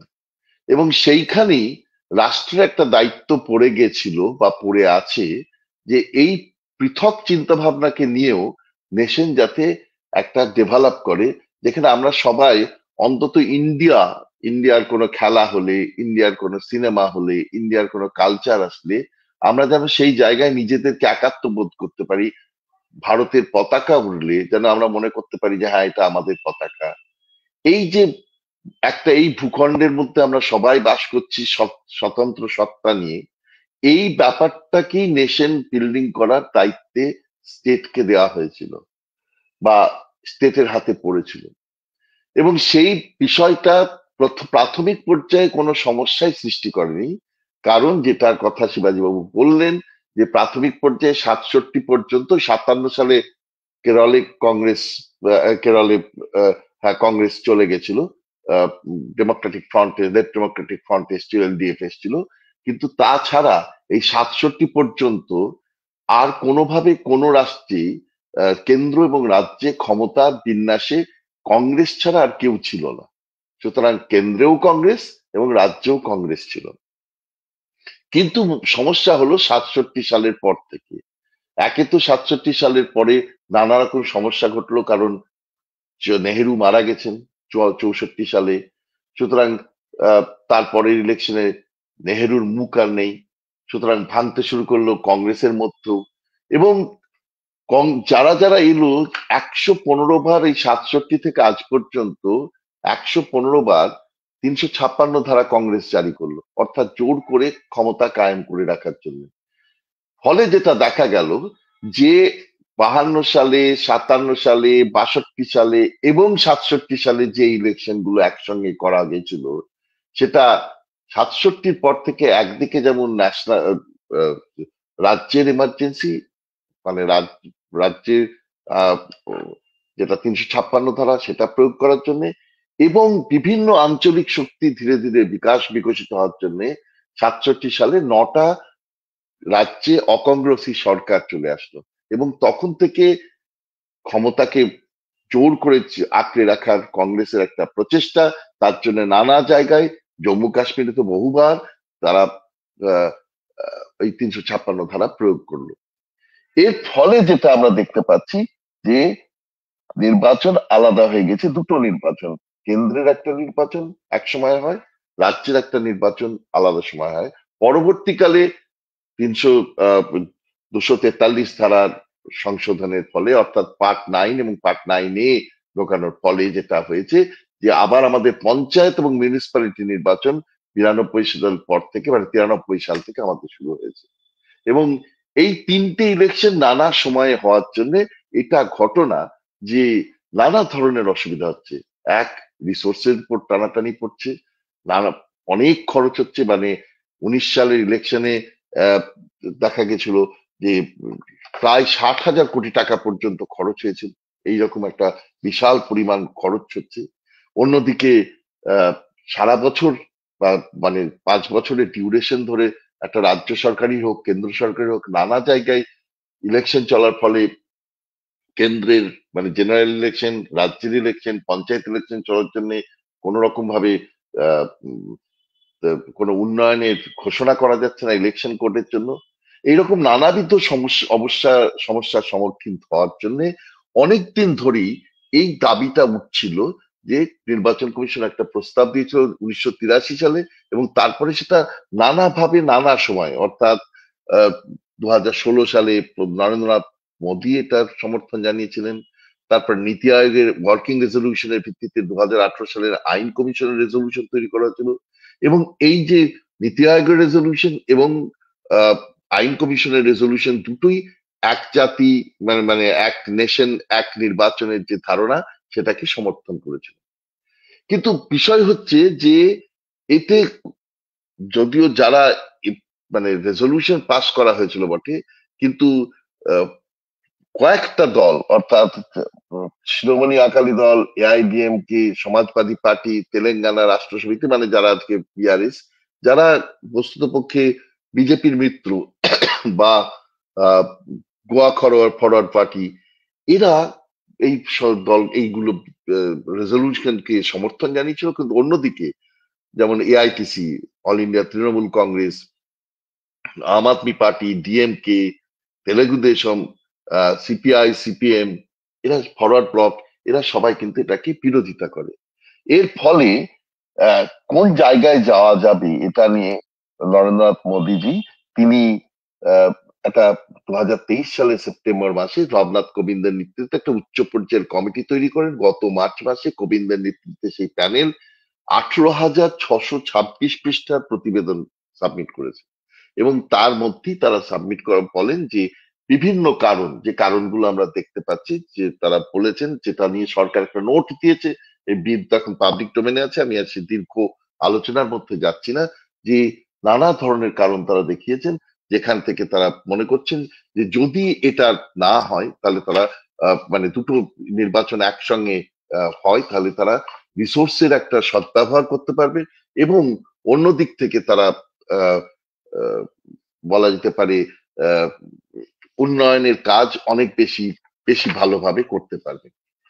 এখন এটা ক্ষেত্রে যেটা আরেকটা যে জিনিসটার কথা বলা দরকার, যদিও পার্টির কথাটা আমরা শুনলামই একটু আগে, যে একমাত্র ওই ইয়েতে 10th শিডিউল 10th শিডিউল ছাড়া আর কোথাও নেই, অর্থাৎ যে অ্যান্টি ডিফেকশন যে রেজলিউশন, সেখানে অ্যান্টি ডিফেকশন যে কনস্টিটিউশনের যে শিডিউল, সেই জায়গা ছাড়া কোথাও নেই। কিন্তু বস্তুতপক্ষে ভারতে ধীরে ধীরে এমন একটা জায়গায় গেছে, আমরা যদি গত ইলেকশনের কথাও বলি, 2024 ইলেকশনের কথাও বলি, আঞ্চলিক শক্তি কিন্তু ধীরে ধীরে একটা খুব ডমিনেটিং জায়গায় চলে এসছে। একটা সময়ে মনে হয়েছিল যে 2014 ইলেকশনের পরে বা 2019 ইলেকশনের পরে মনে হয়েছিল যে ভারতে বোধহয় মানে এই যে জোট রাজনীতি, কোয়ালিশন পলিটিক্স, এটা শেষ হয়ে গেছে, এবং সেখানে শুধুমাত্র বিজেপি তারা একমাত্র দল হিসেবে তারাই গড়ে উঠবে, বা ন্যাশনাল পার্টি হিসেবে দুটো পার্টি থাকবে, কংগ্রেস এবং অন্যদিকে বিজেপি। কিন্তু পরবর্তীকালে দেখা গেল 24 ইলেকশনের পরে আবার আমরা দেখতে পাচ্ছি জোট রাজনীতির প্রাসঙ্গিকতা ফিরে এসছে, এবং এই জোট রাজনীতি বস্তুতপক্ষে আমাদের যে নেশন, যে নেশনের কথা আমরা ভাবছি, যে নেশনে একটা ওই যে ক্যালিডোস্কোপিক কথা আমরা শিবাজী প্রতিম বাবুর কাছ থেকে শুনলাম, যে নানা জাতি, নানা আঞ্চলিক বৈশিষ্ট্য নিয়ে তারা যে আছে, তাদের সত্তা বজায় রাখছে, সেই জায়গা থেকে এই যে ক্যালিডোস্কোপিক যে এন্টিটি ভারতবর্ষে রয়ে গেছে, সেইটাকে আমরা দেখতে পাচ্ছি 24 ইলেকশন পর আবার ফিরে এসছে। যার জন্যই এনডিএ জোট মানে বাধ্য, বিজেপি 240-এ চলে এসছে 303 থেকে, এবং তাদেরকে অন্যদের সঙ্গে জোটের প্রাসঙ্গিকতা, অর্থাৎ আগে ছিল বিজেপি সরকার, বস্তুতপক্ষে বিজেপির সরকার, এখন কিন্তু পারফেক্টলি এটা এনডিএ সরকার চলছে। এই পরিস্থিতিতে বিজেপির কাছে আহ, এই যে এটার গুরুত্ব অনেক বেশি হয়ে দাঁড়ালো। কেন গুরুত্ব বেশি হয়ে দাঁড়ালো? তাদের কাছে একটাই ধারণা, যে যদি বিজেপি এটাকে নিয়ে আসতে পারে, যদি এই ইলেকশন বিল তো পাস করানোর কি জটিলতা আছে সেটা আমরা দেখতেই পাচ্ছি, জটিলতা তো আছেই। কারণ এটা, এই সংবিধান প্রণেতারা অনেকদিন আগে বুঝেছিলেন এই ধরনের ঘটনা ঘটতে পারে, এই জন্যই তারা দেয়ার ফাদার্স অফ দ্য নেশন, তারা বুঝেছিলেন বলেই এমন ব্যবস্থা করে দিয়ে গেছিলেন, চট করে কেউ সংবিধানকে সংশোধন করে দিতে পারবে না। তারপরে তো বেসিক স্ট্রাকচারের কথা আছেই।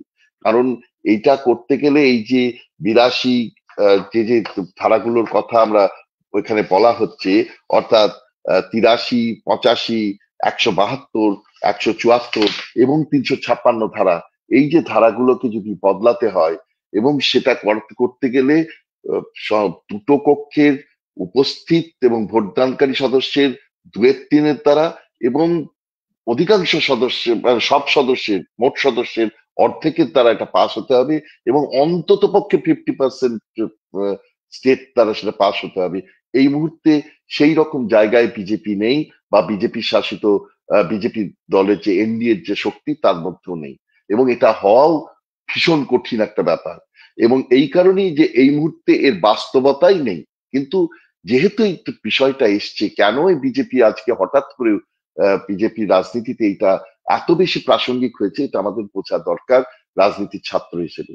বস্তুতপক্ষে রাজনীতির ছাত্র হিসেবে এটা আমাদের বুঝতে হবে যে, যে মুহূর্তে আমরা একসঙ্গে এই বিষয়টাকে করব, অর্থাৎ যখনই আহ, আহ, কেন্দ্রের ইস্যু, রাজ্যের ইস্যু এবং লোকাল ইস্যু, তিনটে ইস্যুকেই করব, তখন লোকের চোখের সামনে কিন্তু আর অন্য যে মানে বিভিন্ন অন্যান্য যে ইস্যু, আঞ্চলিক ইস্যু বা পঞ্চায়েতের যে বিভিন্ন কল্যাণকামী যে ইস্যু, এগুলো বাদ দিয়ে তাদের চোখের সামনে একটা পার্টি বা রাজনৈতিক দলের যে সিম্বল, সেটাই সবচেয়ে বেশি পরিমাণে গুরুত্বপূর্ণ হয়ে উঠবে।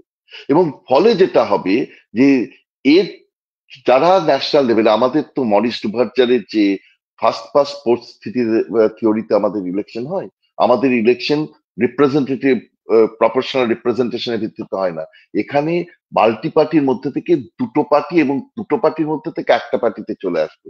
অর্থাৎ যেখানে ফার্স্ট পাস পোস্ট থিওরিতে মরিস ডুভার্জার বলেছিলেন, যখন অনেকগুলো দল থাকে তার মধ্যে মানে সিঙ্গল মেজরিটি কনস্টিটিউয়েন্সি হয়ে যায়, অর্থাৎ যদি যে মেজরিটি পাবে, মানে 100 জনের মধ্যে যদি ভোট হয়, 100 জন ভোটার যদি থাকে, তার মধ্যে সিঙ্গল কনস্টিটিউয়েন্সি তারা একটাই ভোট দিতে পারবে, তাহলে যে 40 পাবে সে হয়তোবা 30, 20, 22 পাওয়া লোকের থেকে পেরিয়ে গেল মেজরিটি না পেয়েও। এবং সমস্ত ক্ষেত্রেই ভোটাররা চায় যে তাদের প্রার্থী যেন না হারে, এটা ভোটারদের ইচ্ছা সবসময়, তারা সেটাকে বাস্তবায়িত করবার চেষ্টা করে, যাতে তাদের ইচ্ছার প্রতিফলন সরকারে গিয়ে ঘটে। খুব স্বাভাবিকভাবেই তারা যে দলের জিতবার সম্ভাবনা কেন্দ্রে নেই, সেই সম্ভাবনা, সেই দলকে তারা আর ভোট দেবে না। এবং তখনই আস্তে আস্তে একটা মাল্টি পার্টির থেকে বাই পার্টির দিকে চলে যাবে, যেটা মরিস ডুভার্জার বহুদিন আগে বলে গেছিলেন ফার্স্ট পাস্ট পোস্ট থিওরিতে। এবং এই ফার্স্ট পাস্ট পোস্ট থিওরির যে অ্যাডভান্টেজ, সেটাকেই কিন্তু বিজেপি কাজে লাগাতে চাইছে, বা বিজেপি সরকার কাজে লাগাতে চাইছে, যাতে তারা এমন ভাবে, আমি কাজে লাগাতে চাইছে মানে তাদের দোষ বলছি না, যে কোনো সরকারই চাইবে তারা ক্ষমতায় থাকতে, পার্টির তো ডেফিনেশনই তাই যে ক্ষমতায় আসার জন্যই তো পার্টি লড়াই করে। সুতরাং তারা যেটা সাংবিধানিক পথে যদি তারা লড়াই করে এটা আনতে পারে সেটা খুব ভালো কথা, কিন্তু সেটা আনবার চেষ্টা কেন? তার কারণ তাহলে এই ফার্স্ট ফার্স্ট পোস্ট থিওরিতে ধীরে ধীরে এই দলগুলো, অর্থাৎ অন্য দলগুলো ইরেলিভেন্ট হয়ে যাবে, এবং ইরেলিভেন্ট হয়ে গেলে আঞ্চলিক দলগুলো ইরেলিভেন্ট হয়ে যাবে। শুধুমাত্র একটা সিম্বল, সেটাই গুরুত্বপূর্ণ হয়ে দাঁড়াবে ভোট দেওয়ার সময়। সে পঞ্চায়েতের ভোট দিক, রাজ্যের ভোট দিক, আর কেন্দ্রের ভোট দিক, সেই তিনটে ভোটের ক্ষেত্রেই তারা একটা ভোটই দেওয়ার চেষ্টা করবে, একটা সিম্বলকেই তারা দেওয়ার চেষ্টা করবে। এইটা অন্তত বিজেপির ভাবনা। এবং বিজেপির ভাবনা এটা কিন্তু গত 24-এর ইলেকশনে যে 4টে নির্বাচন হয়েছে, অর্থাৎ আহ, আমরা যদি দেখি যে এতে হয়েছে, অন্ধ্রপ্রদেশে হয়েছে টিডিপি এনডিএ জোট ছিল, বা যদি আমরা দেখি ওডিশায় হয়েছে, সেখানে বিজেপি চলে এসছে, যেখানে যদি আমরা দেখি সিকিমে, সেখানে প্রেম সিং সিকিমের ছিলেন কিন্তু পরবর্তীকালে জয়েন করেছেন, সেটা হয়তো বা একটু অন্যরকম, পবন কুমার চাওলা চামলিং আর প্রেম সিং এর মধ্যে হয়েছিল, কিন্তু পরবর্তীকালে এসকেএম তারা পরবর্তীকালে এনডিএ জোটে আসে। এবং যদি আমরা তাছাড়া অরুণাচল প্রদেশ দেখি, সেখানে তো ম্যাসিভ ভোটে বিজেপি এগিয়ে গেছে। অর্থাৎ 24-এর কেন্দ্র সরকারের যে নির্বাচন হয়েছিল, কেন্দ্র সরকারের জন্য যে নির্বাচন হয়েছিল 24-এর জেনারেল ইলেকশন, তার সঙ্গে 4টে স্টেটের ভোট হয়েছিল, এবং 4টে স্টেটের 3টে স্টেটেই বিজেপি, 2টো স্টেটে বিজেপি, একটি স্টেটে বিজেপির এনডিএ এর সঙ্গী যেমন চন্দ্রবাবু নাইডু, আর যে সিকিমের ক্ষেত্রে একটু আলাদা, তারা পরবর্তীকালে এনডিএ পোস্ট পোল তারা এনডিএ তে গেছে, বিজেপি সেখানে আলাদাভাবে রয়েছিল। তার 3টে স্টেটই দেখা গেছে যে বিজেপি কিন্তু জয়লাভ করেছে। অর্থাৎ যদি এটা ট্রেন্ডটা পরিষ্কার, যদি একসঙ্গে ভোট হয়, তাহলে রিজিওনাল পার্টিগুলো যদি বিজেপির জোট সঙ্গী বা কেন্দ্র সরকারের জোট সঙ্গী না থাকে, তাহলে তাদের পক্ষে কিন্তু টিকে থাকা মুশকিল হবে। এখন এটাতে যে অনেকগুলো যুক্তির কথা তারা বলেছে, এই যুক্তিগুলোটা আমি বলছি যে এই যে এত 3টে ভোট করতে গেলে যে সময় লাগবে, তাতে যে সময়ে মানে যে পরিমাণ অর্থ ব্যয় হবে, ভিভিপ্যাট যে পরিমাণ, বিশাল পরিমাণ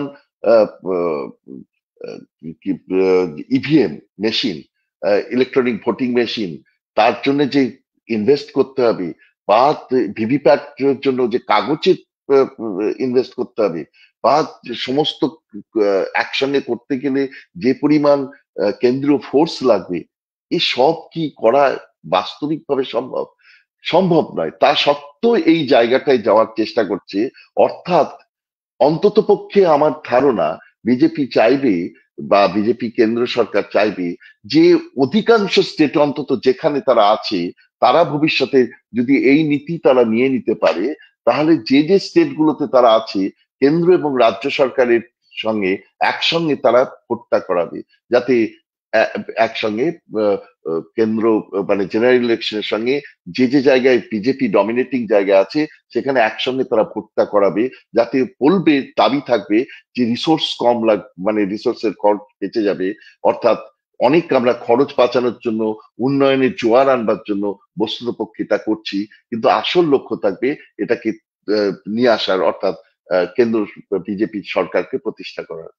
এখন এই জায়গাতে দাঁড়িয়েই সংবিধানের মৌলিক কাঠামোতে আমরা আসছি, যে সংবিধানের মৌলিক কাঠামো কি বলছে। মৌলিক কাঠামো তো আমরা জানি কেশবানন্দ ভারতীর কেসে 1973 সালে হয়েছিল, যে বেসিক যে জায়গাগুলো, বেসিক স্ট্রাকচার, সেটাকে চেঞ্জ করা যাবে না। বেসিক স্ট্রাকচার চেঞ্জ করা, এখানে যে বেসিক স্ট্রাকচার বলতে আমাদের 1 নম্বর সংবিধানের 1 নম্বর ধারাই হচ্ছে India shall be a union of states। তো ইউনিয়ন অফ স্টেটস মানে স্টেটের একটা স্বাতন্ত্র্য, রাজ্যের একটা স্বাতন্ত্র্যের কথা ডিক্লেয়ার করা আছে। ধরা যাক আমি এই জায়গাটায় মানে বেসিক স্ট্রাকচার ডক্ট্রিনে যদি এটা আদৌ পাস হয়, তাহলে এটা নিশ্চয়ই পরবর্তীকালে বেসিক স্ট্রাকচার ডক্ট্রিনের জন্য কেন্দ্র সরকারের রিভিউ আসবে, মানে সুপ্রিম কোর্টের কাছে জুডিশিয়াল রিভিউ আসবে। সেখানে এই ধরা যাক এমন যদি আসে যে উড়িষ্যার একটা বিরাট খরা চলছে, অথচ সেই সময় অ্যাপয়েন্টেড ডেট থেকে সেই সময় যদি 5 বছর পুড়ে গেছে, উড়িষ্যায় হোক বা পশ্চিমবঙ্গের একটা বন্যা চলছে সেই মুহূর্তে, তো সেই অ্যাপয়েন্টেড ডেটে সেই সময়ই তো ভোটটা করতে হবে। তাহলে কি করে করা যাবে? তাহলে তখন তার জন্য 6 মাস বাদে বা 10 মাস বাদে যে ভোট হবে তাকে আবার 5 বছর, মানে সেটা ইন্টারিম ভোট, মানে অন্তর্বর্তীকালীন নির্বাচন, এবং সেটা সরকার 5 বছর থাকবে না 4 বছর থাকবে।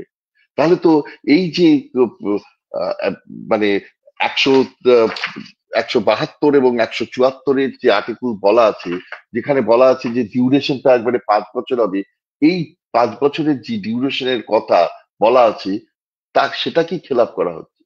আর একটা নির্বাচন হচ্ছে, তাকে আমি কি করে অন্তর্বর্তীকালীন নির্বাচন বলতে পারি? অন্তর্বর্তীকালীন নির্বাচন কখন হতে পারে? অন্তর্বর্তীকালীন নির্বাচনের এক্সাক্ট যদি ইন্টারিম ইলেকশন বলতে আমরা বুঝি, ইন্টারিম ইলেকশনও কিন্তু একটা জেনারেল ইলেকশন। ইন্টারিম ইলেকশনের ফলেও যে আজ পর্যন্ত কখনো এরকম হয়নি যে ইন্টারিম ইলেকশন, এটা একটা বিরাট ইস্যু, যে ইন্টারিম ইলেকশনে যে 5 বছরের জন্য নির্বাচিত হচ্ছে, ভোটার যে নির্বাচন করছে সে কিন্তু 5 বছরের জন্য নির্বাচন করছে, 3.5 বছরের মাথায় সেটাকে আমি বলতে পারি না তুমি বাড়ি চলে যাও। তাহলে যে কোনো একটা জেনারেল ইলেকশন কনস্টিটিউশন মেনে নিয়েছে তার সময়কাল কার্যকাল 5 বছর, অথচ কেন্দ্র তার নিজের সময় মতো করে যদি 5 বছরকে 3.5 বছর বা 4 বছরে কমিয়ে নিয়ে আসে, তাহলে সেটা হবে কনস্টিটিউশনের বেসিক স্ট্রাকচার, সেটাকে ভায়োলেট করা। অর্থাৎ যে ইলেকশনকে কেন্দ্র সরকার এই মুহূর্তে ইন্টারিম ইলেকশন অর্থাৎ অ্যাপয়েন্টেড ডেটের পরে আহ, আহ, একসঙ্গে ভোট হবে, মেনে নিলাম যে সেই সময় একসঙ্গেই ভোট হলো, তারপরে যদি কোনো সরকার ভেঙে যায়, যে নতুন করে কোনো রাজ্যে সরকার হয়, সেটা ইন্টারিম ইলেকশন, তার আয়ুষ্কাল হবে ওই পিরিয়ড, এটা কিন্তু বলা যায় না।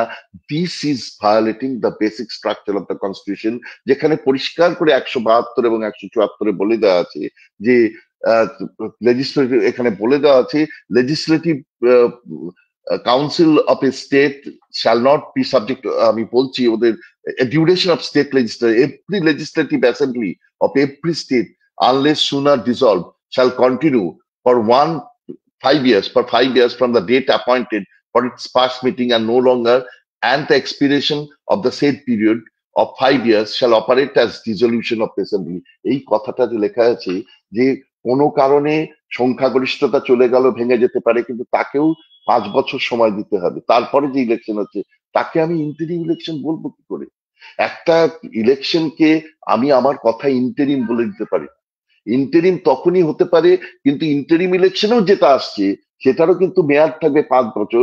কনস্টিটিউশন এটাকেই স্বীকৃতি দিয়েছে, এবং এটাকে যদি কোনো সরকার না মানে, তাহলে that will be violation of basic structure of the constitution, যে কনস্টিটিউশন ভায়োলেশনের কথা কিন্তু এখন পর্যন্ত কেন্দ্র সরকারের মুখে সে ব্যাপারে কোনো কথা নেই।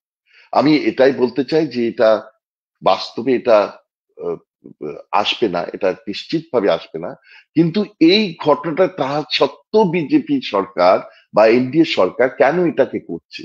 এটাকে করছে এই কারণেই, এর পরে 12টা বা 14টা রাজ্যের ইলেকশন যেখানে যেখানে বিজেপি আছে, সেখানে কিন্তু একসঙ্গে জেনারেল ইলেকশনের সঙ্গে ভোট হবে। অর্থাৎ বিজেপি যেখানে পাওয়ারে আছে যে সমস্ত রাজ্যে, সেখানে 5 বছর সময় না থেকে যদি 4 বছর হয়, 4 বছরে ভেঙে দিয়ে ফের আবার ইলেকশন আসবে, যাতে সবাই ওই একসঙ্গে, যে জিনিস আমরা অন্ধ্রপ্রদেশে দেখেছি, যে জিনিস সিকিমে দেখেছি, যে জিনিস ওড়িশায় দেখেছি, একসঙ্গে ভোট হলে কিভাবে কেন্দ্র সরকারের ক্ষমতায় যারা আছে তারা ডমিনেট করে, সেই ব্যাপারটা ফিরে আসতে পারে।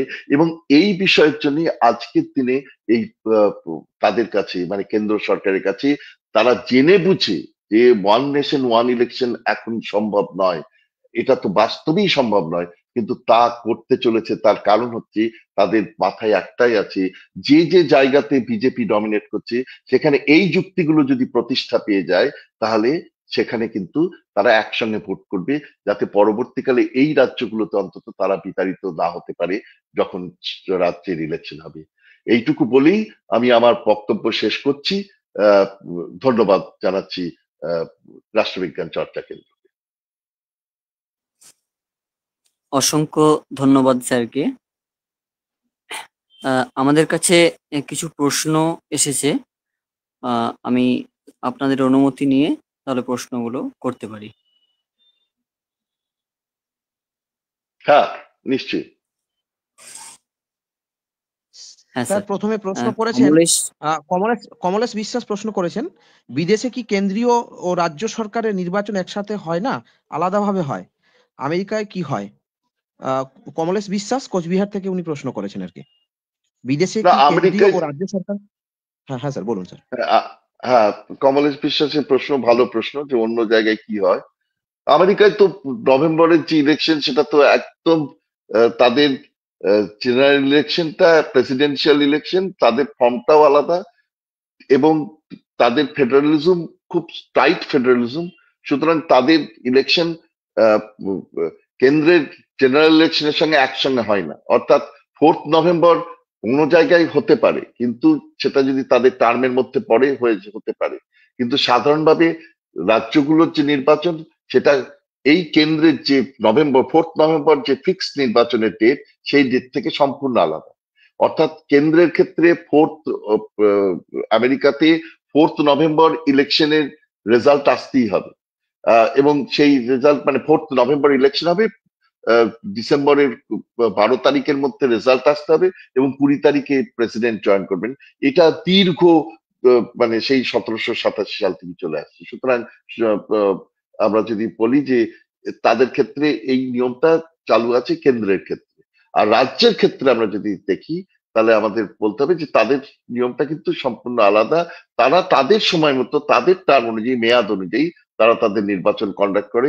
সেখানে আহ, রাজ্যের যে গভর্নর তাদেরকে নির্বাচন, যেমন প্রেসিডেন্ট এখানে ওখানে গভর্নর নির্বাচিত হয়, সেই গভর্নর নির্বাচনের সময়টা কিন্তু আলাদা। একসঙ্গে হতে পারে কোনো সময়, কিন্তু সেটা ম্যান্ডেটরি নয়। মানে মেয়াদ অনুযায়ী যদি চলে আসে তাহলে হতেই পারে, কিন্তু মেয়াদ অনুযায়ী যদি না আসে তাহলে একসঙ্গে হওয়ার কোনো সম্ভাবনা আমেরিকায় নেই। আর অস্ট্রেলিয়াতে আমি নিজেই দেখেছি, অস্ট্রেলিয়াতে জেনারেল ইলেকশন, অস্ট্রেলিয়ার কোনো মানে পার্লামেন্টারি যে ইলেকশন, সেখানে আমি দুটো জেনারেল ইলেকশনে ছিলাম।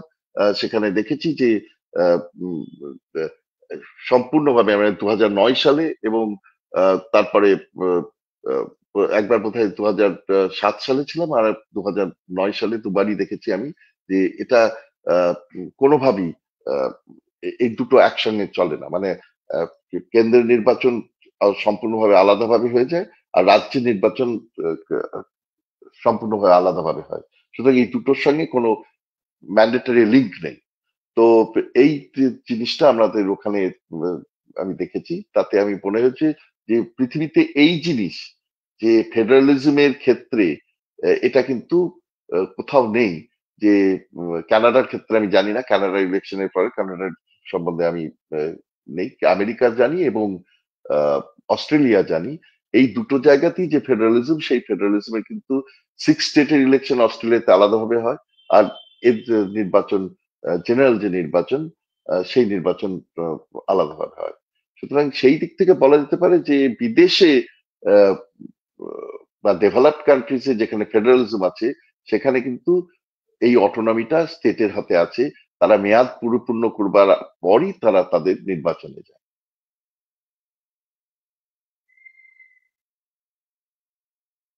হ্যালো। স্যার পরবর্তী প্রশ্ন, সৈকত বিশ্বাস করেছেন যে ভারতীয় নির্বাচনে বড় সমস্যা হলো পেশি শক্তির আস্ফালন ও অর্থের অপচয়। এক দেশ এক নির্বাচন হলে সেটার গতি কোন দিকে যেতে পারে? এক্ষেত্রে রামনাথ কোবিন্দের প্রস্তাবে এই বিষয়ে কি কোনো প্রস্তাব রাখা হয়েছে? আর উনি কি কোনো দিশা দেখাতে পেরেছেন? এটা সৈকত বিশ্বাস এই সম্ভবত, প্রশ্ন করেছেন। হ্যাঁ, এসপিবি মানে শিবাজি স্যারকে এটা প্রশ্ন করা হয়েছে। আচ্ছা, শিবাজি কোথায় আহ, অন্য কাজে ব্যস্ত আছে। আমি বলছি আচ্ছা। হ্যাঁ স্যার, হ্যাঁ, হ্যাঁ স্যার হ্যাঁ আপনার সাধারণভাবে। বলুন। স্যার। হ্যাঁ, সাধারণভাবে পেশি শক্তির আস্ফালন এবং অর্থের অপচয়ের কথা, অর্থের অপচয়ের কথা স্বীকার করে, কিন্তু পেশি শক্তির আস্ফালনের কথা সরকারিভাবে কোনো কমিশন স্বীকার করবে না। যে নির্বাচনে অর্থের অপচয় হচ্ছে এই কথা রামনাথ কোবিন্দের দিতে বারবার করে দেখানো হয়েছে, কিন্তু পেশি শক্তির আস্ফালন হয়েছে।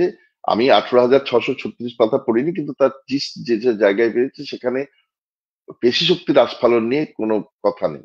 তবে এটা ঘটনা যে আহ, মানে পেশি শক্তির আস্ফালন যেখানে যেখানে আছে সেখানে এই যে যদি 3টে ভোট মানে প্রথমে বলা হয়েছে রাজ্য অ্যাপয়েন্টেড ডেটের পরে একটা যদি এই বিল পাস হয় তাহলে একটা গেজেট নোটিফিকেশন হবে এবং কেন্দ্র সরকার একটা অ্যাপয়েন্টেড ডেট তৈরি করবে, যে অ্যাপয়েন্টেড ডেটের পর দিনে সমস্ত নির্বাচন একসঙ্গে হবে মানে কেন্দ্র এবং রাজ্যগুলো, এবং তার 100 দিনের মধ্যে আহ, রাজ্যের যে মিউনিসিপ্যালিটি এবং পঞ্চায়েতের যে ভোট সেগুলো একসঙ্গে হবে।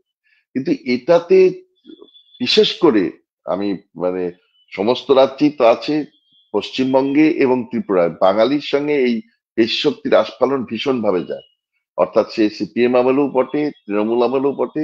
এই সব জায়গায় একটা বিরাট সমস্যার কথা নিশ্চয়ই হবে যে এত লোক, যেখানে একটা কোঅপারেটিভ নির্বাচনে গুলি চলে একজন তৃণমূল কর্মী মারা গেল, সেই জায়গাতে গিয়ে আমরা কি করে কোথায় বলবো যে পেশি শক্তির আস্ফালন আহ, নির্বাচনের ক্ষেত্রে হবে না, এবং সেটা করবার ক্ষেত্রে আহ, যে 3টে নির্বাচন একসঙ্গে হলে সেই পেশা শক্তির আস্ফালন আজকের দিনে কোন জায়গায় যাবে এটা কিন্তু সত্যি ভেবে দেখার বিষয়।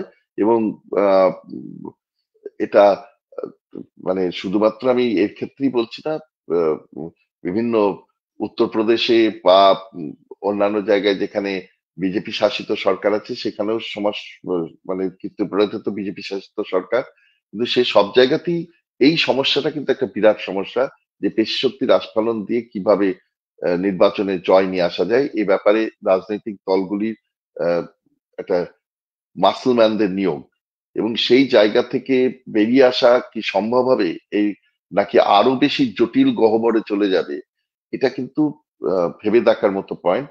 এবং এই ব্যাপারে কিন্তু রামনাথ কোবিন্দের পেশি শক্তির আস্ফালন কমাতে পারবে কিনা এ ব্যাপারে কোনো আহ, অন্তত আমি দেখিনি যে তিনি কোনো আলোকপাত করেছেন। সুতরাং এক্ষেত্রে এই বিষয়ে কোনো প্রস্তাব আহ, রাখা হয়েছে বলে আমি জানি না, মানে উনি রাখেননি। উনি একটাই ওনাদের যে কমিটি সেটা করবার চেষ্টা করেছে যে কত কি তাদের জুরিসডিকশন ছিল, কেন এটা জাস্টিফিকেশনটা কি সেইটা, এবং কিভাবে করা যায় বলতে তারা অ্যাপয়েন্টেড ডেটের কথা বলছেন, তারা সেখান থেকে 100 দিনের মধ্যে পঞ্চায়েত এবং মিউনিসিপাল নির্বাচনের কথা বলছেন, কিন্তু আহ, কিভাবে 3টেকেই একসঙ্গে করা যাবে এই বিষয়টা কিন্তু আহ, উনি কোনোভাবেই ভেবে দেখেছেন বা সে সম্পর্কে প্রস্তাব দিয়েছেন বলে আমি জানি না। স্যার পরবর্তী প্রশ্ন শ্যামল দাস করেছেন, বলছেন যে স্যার ভারতের মতো এক বৃহত্তর ও জনবহুল এক দেশ এক ভোট সম্ভব নয়। আরেকটা বিষয়, যদি তা বাস্তবায়ন করা হয় তাহলে ভারতের যুক্তরাষ্ট্র ব্যবস্থার উপর আঘাত পড়বে, এ ব্যাপারে সন্দেহ নেই। স্যার আপনিও তো এই কথাটা আলোচনা করেছেন আপনার আলোচনায়। হ্যাঁ, এটাই তো আমি বলবার চেষ্টা করলাম যে ইন্টারিম ইলেকশন বলে যে কথাটা তারা বলছেন, যে আহ, তারপরে যদি কোনো, যেমন কোন একটা জায়গায় ভোট রাজ্য থেকে ভেঙে গেল, রাজ্যের মেজরিটি থাকলো না আইনসভার, এবং রাজ্য বিধানসভার পতন ঘটলো, তারপরে যে ইলেকশন হবে সেটাকে কনস্টিটিউশন মানে 172 ধারায় বলেছে তার মেয়াদও 5 বছর হবে। তাকে ইন্টারিম ইলেকশন বলতে পারা যায়, কিন্তু ইন্টারিম ইলেকশনের মেয়াদও 5 বছর, যে রেজাল্ট আসবে তার যে সরকার সেটাও 5 বছর থাকবে। তাহলে এই যে স্টেটের যে অটোনমির জায়গা, স্টেটের যে উন্নয়নের জায়গা, একটা 5 বছর না পেলে সে কি করে তার উন্নয়নটাকে পরিষ্কার করবে? এটা তো ভাবনা চিন্তা করতে হবে। তাকে ভেঙে দিয়ে আবার নতুন করে ইলেকশনে যেতে বাধ্য করা হবে, ধরা যাক 2 বছরের মাথায়। এটা তো এক তো রিসোর্সের উপর আহ, আবার চাপ পড়বে, দ্বিতীয়ত এটা কিন্তু কনস্টিটিউশনের এগেনস্টে, সুতরাং এটা যুক্তরাষ্ট্র ব্যবস্থার উপরই আঘাত আনবে। সুতরাং সেটা তো কোনোভাবেই উচিত নয়। এটা তো একটা বিষয়, এবং দ্বিতীয় বিষয় হচ্ছে যে ইউনিয়ন অফ স্টেটস। আমার ইলেকশনের একটা সময়ে যখন কোন একটা জায়গায়, আমি যেটা বলছিলাম যে আহ, ধরা যাক কোনো একটা রাজ্যে কোনো একটা আহ, ঘটনা ঘটেছে, যে ঘটনার পরিপ্রেক্ষিতে, যেমন আহ, ধরা যাক কোনো একটা জায়গায় খরা হয়েছে, বর্ষা মানে ফ্লাড হয়ে গেছে, বা কোনো একটা দুর্যোগ চলেছে, অন্য কোনো দুর্যোগ হয়েছে, যার পরিস্থিতিতে ভাবা গেল যে যেহেতু দেশের অধিকাংশ মানুষ সেটাতে আহ, রাজ্যের অধিকাংশ মানুষের দ্বারা বিপর্যস্ত হয়ে পড়েছে। সুতরাং 3 মাস পরে ইলেকশন কমিশন পারমিশন দিলেন যে কেয়ারটেকার সরকার থাক, 3 মাস পরে করে, কিন্তু সেটা তো করা যাবে না।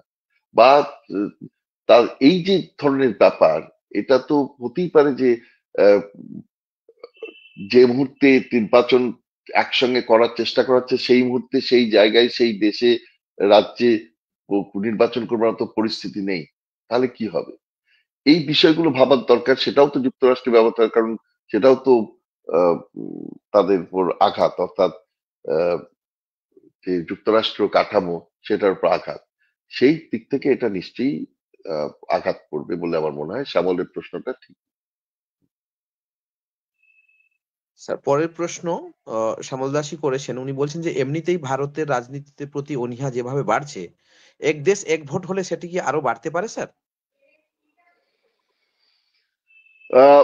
ভারতে ভোটের প্রতি অনীহা আছে বলবো না, কারণ 65% গড়ে ভোট পড়ে। সেই ভোটটা তো যথেষ্ট ভালো। কোনো জায়গায় 70%, কোনো জায়গায় 75%, কিন্তু অন অ্যান অ্যাভারেজ 65% ভোট সারা ভারতে পড়ে। সুতরাং সেই ভোটটা ভারতের মতো একটা ডেভেলপিং কান্ট্রিজে যথেষ্ট ভালো। তো অনীহা তো নিশ্চয়ই নেই, কিন্তু আহ, রাজনীতির প্রতি অনীহা পাচ্ছে না বলে আমাদের বলা ভালো যে রাজনীতির যে নির্বাচনী যে রাজনীতি, তার চৌহদ্দিটা পাল্টে যাচ্ছে। অর্থাৎ আগে যেমন আহ, একটা আদর্শ, একটা উম, আহ, একটা দুটো আহ, ব্যবস্থার মধ্যে যারা ইলেকশন এজেন্ডায় আদর্শের কথা তুলে ধরতো, সেই জায়গাটার উপর গুরুত্ব দিত, তার থেকে অনেক বেশি। অর্থাৎ সেখানে আমি বলছি যে আজকে হিন্দুত্ব আর আদর্শ হিসেবে যে খুব ইয়ে ভাবে তা নয়। যদি কোনো রাজ্য বিজেপি তো বলতে আপ আপ যে বলে দিয়েছে 2,500 টাকা করে দেবে, যে আহ, যদি সরকারে আসে, প্রত্যেকটা প্রত্যেক মহিলা কিনা কাকে, যে বিভিন্ন সোশ্যাল ওয়েলফেয়ার স্কিমে প্রত্যেক হাউস হোল্ডে একজন করে তাকে 2,500 করে টাকা দেবে, যেখানে মার্জিনালাইজ পরিবার। তো এই জাতীয় জিনিস, যেটা সোশ্যাল ওয়েলফেয়ার স্কিম অনেক বেশি ডমিনেটিং হয়ে গেছে। সুতরাং রাজনীতির প্রতি অনীহা নয়, বরং বলা যায় রাজনৈতিক আদর্শের প্রতি অনীহা। এবং সেই রাজনৈতিক আদর্শের প্রতি অনীহা হওয়ার জন্য যেটা হচ্ছে যে আহ, আদর্শগুলো আর মানে যারা রাজনৈতিক দলের সদস্য থাকছেন, তারাও কিন্তু আর তাদের নিজেদের আদর্শে সঠিক থাকছে না। মানে আজকে সব দলই একই ওই সোশ্যাল ওয়েলফেয়ার স্কিমের রাজনীতি করছে। আমি করাপশনের কথা বাদই দিলাম, এখানে করাপশনে কে কত টাকা করছে সেগুলো আমি এর মধ্যে ধরছি না। আমি বলছি প্রত্যেকটা দলেরই কিন্তু একটাই উদ্দেশ্য, সোশ্যাল ওয়েলফেয়ার স্কিম দিয়ে সবচেয়ে বেশি মানুষকে টানা। এর মধ্যে কিন্তু কোনো রাজনৈতিক মতাদর্শের গত জায়গায় যারা আছে, তারা ধীরে ধীরে পিছনে চলে যাচ্ছে।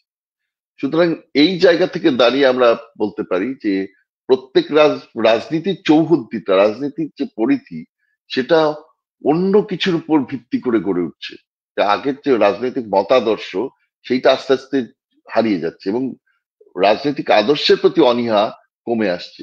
এক দেশ এক ভোট হলে তো সিম্বলের প্রতি অনীহা, সিম্বলের প্রতি সেই জায়গাটা প্রত্যেক কেন্দ্র সরকার বলবে যে আমরা ওদেরকে, কেন্দ্রের সরকারে যারা থাকবে তারা বলবার চেষ্টা করবে যে আমরা এদেরকে বেশি পরিমাণে সোশ্যাল ওয়েলফেয়ার স্কিমে টাকা দেব।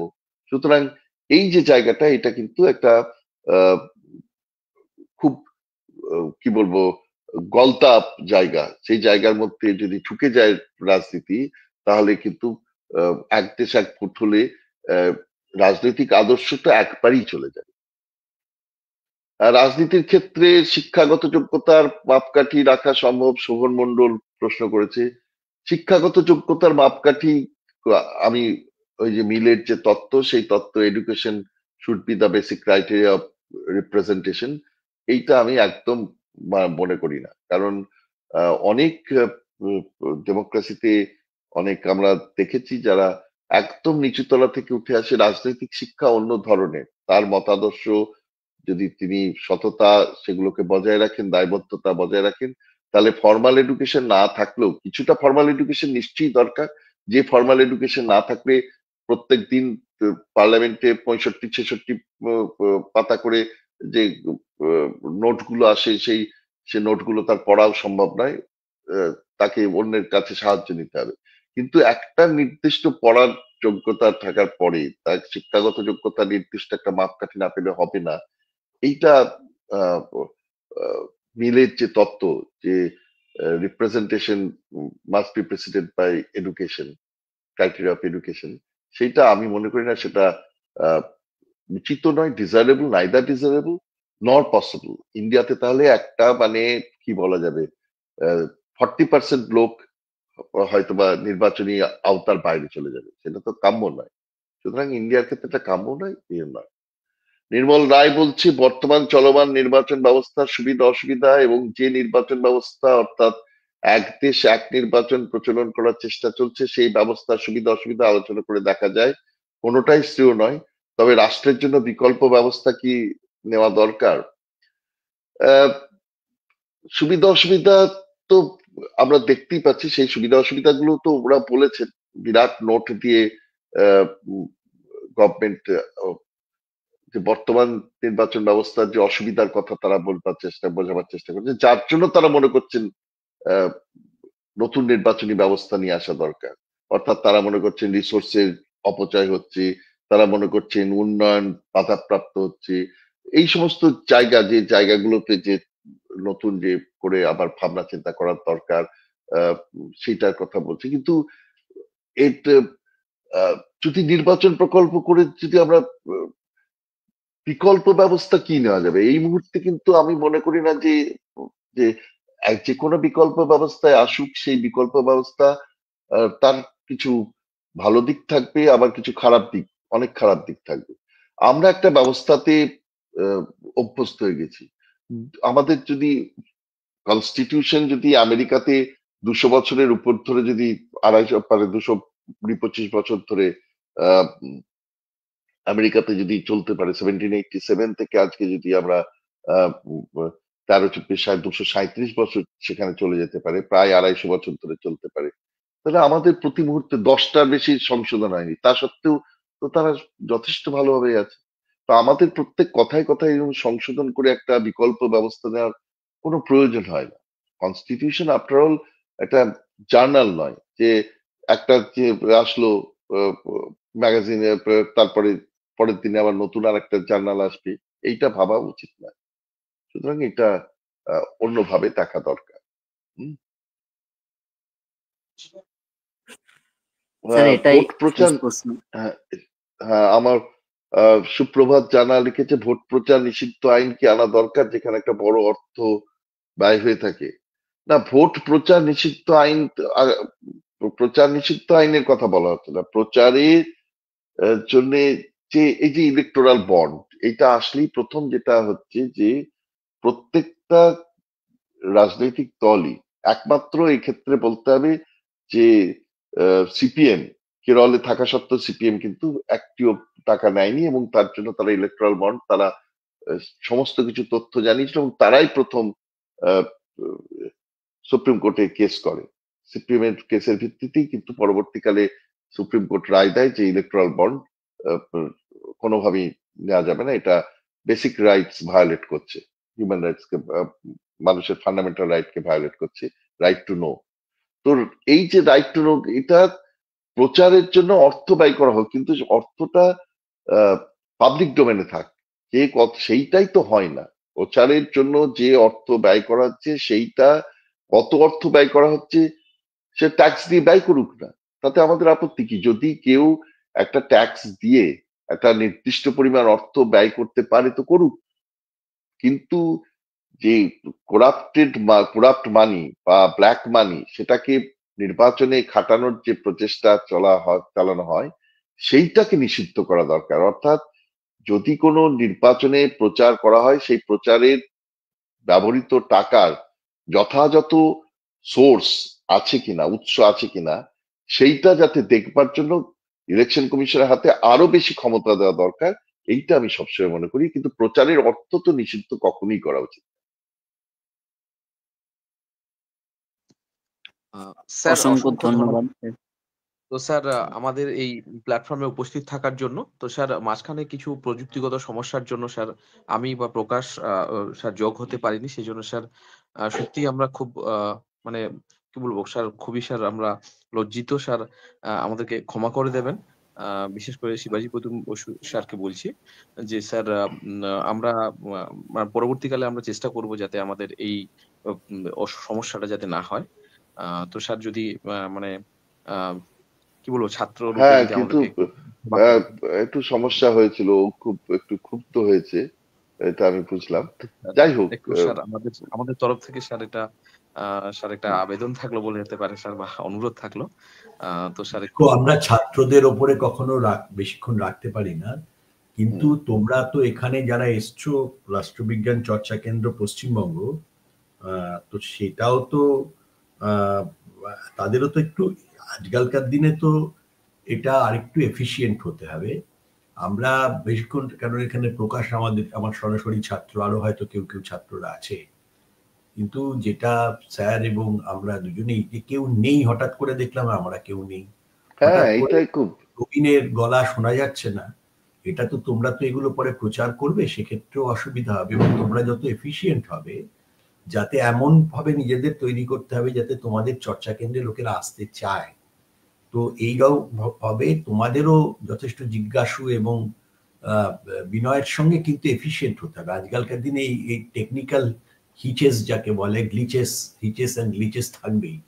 তো সেগুলো মাথায় রেখেই তোমাদের একটুখানি, যাতে এই প্ল্যাটফর্মটা স্ট্রিম ইয়ার্ড যেমন স্যার ব্যবহার করেননি, আমি আগে করেছি অতীতে, কিন্তু ওনার কাছে কেন টাকা চাইছে, এটা তো একটা অদ্ভুত ব্যাপার। স্ট্রিম ইয়ার্ড তো টাকা চাওয়া, এটা তো অদ্ভুত বলছি ব্যাপার।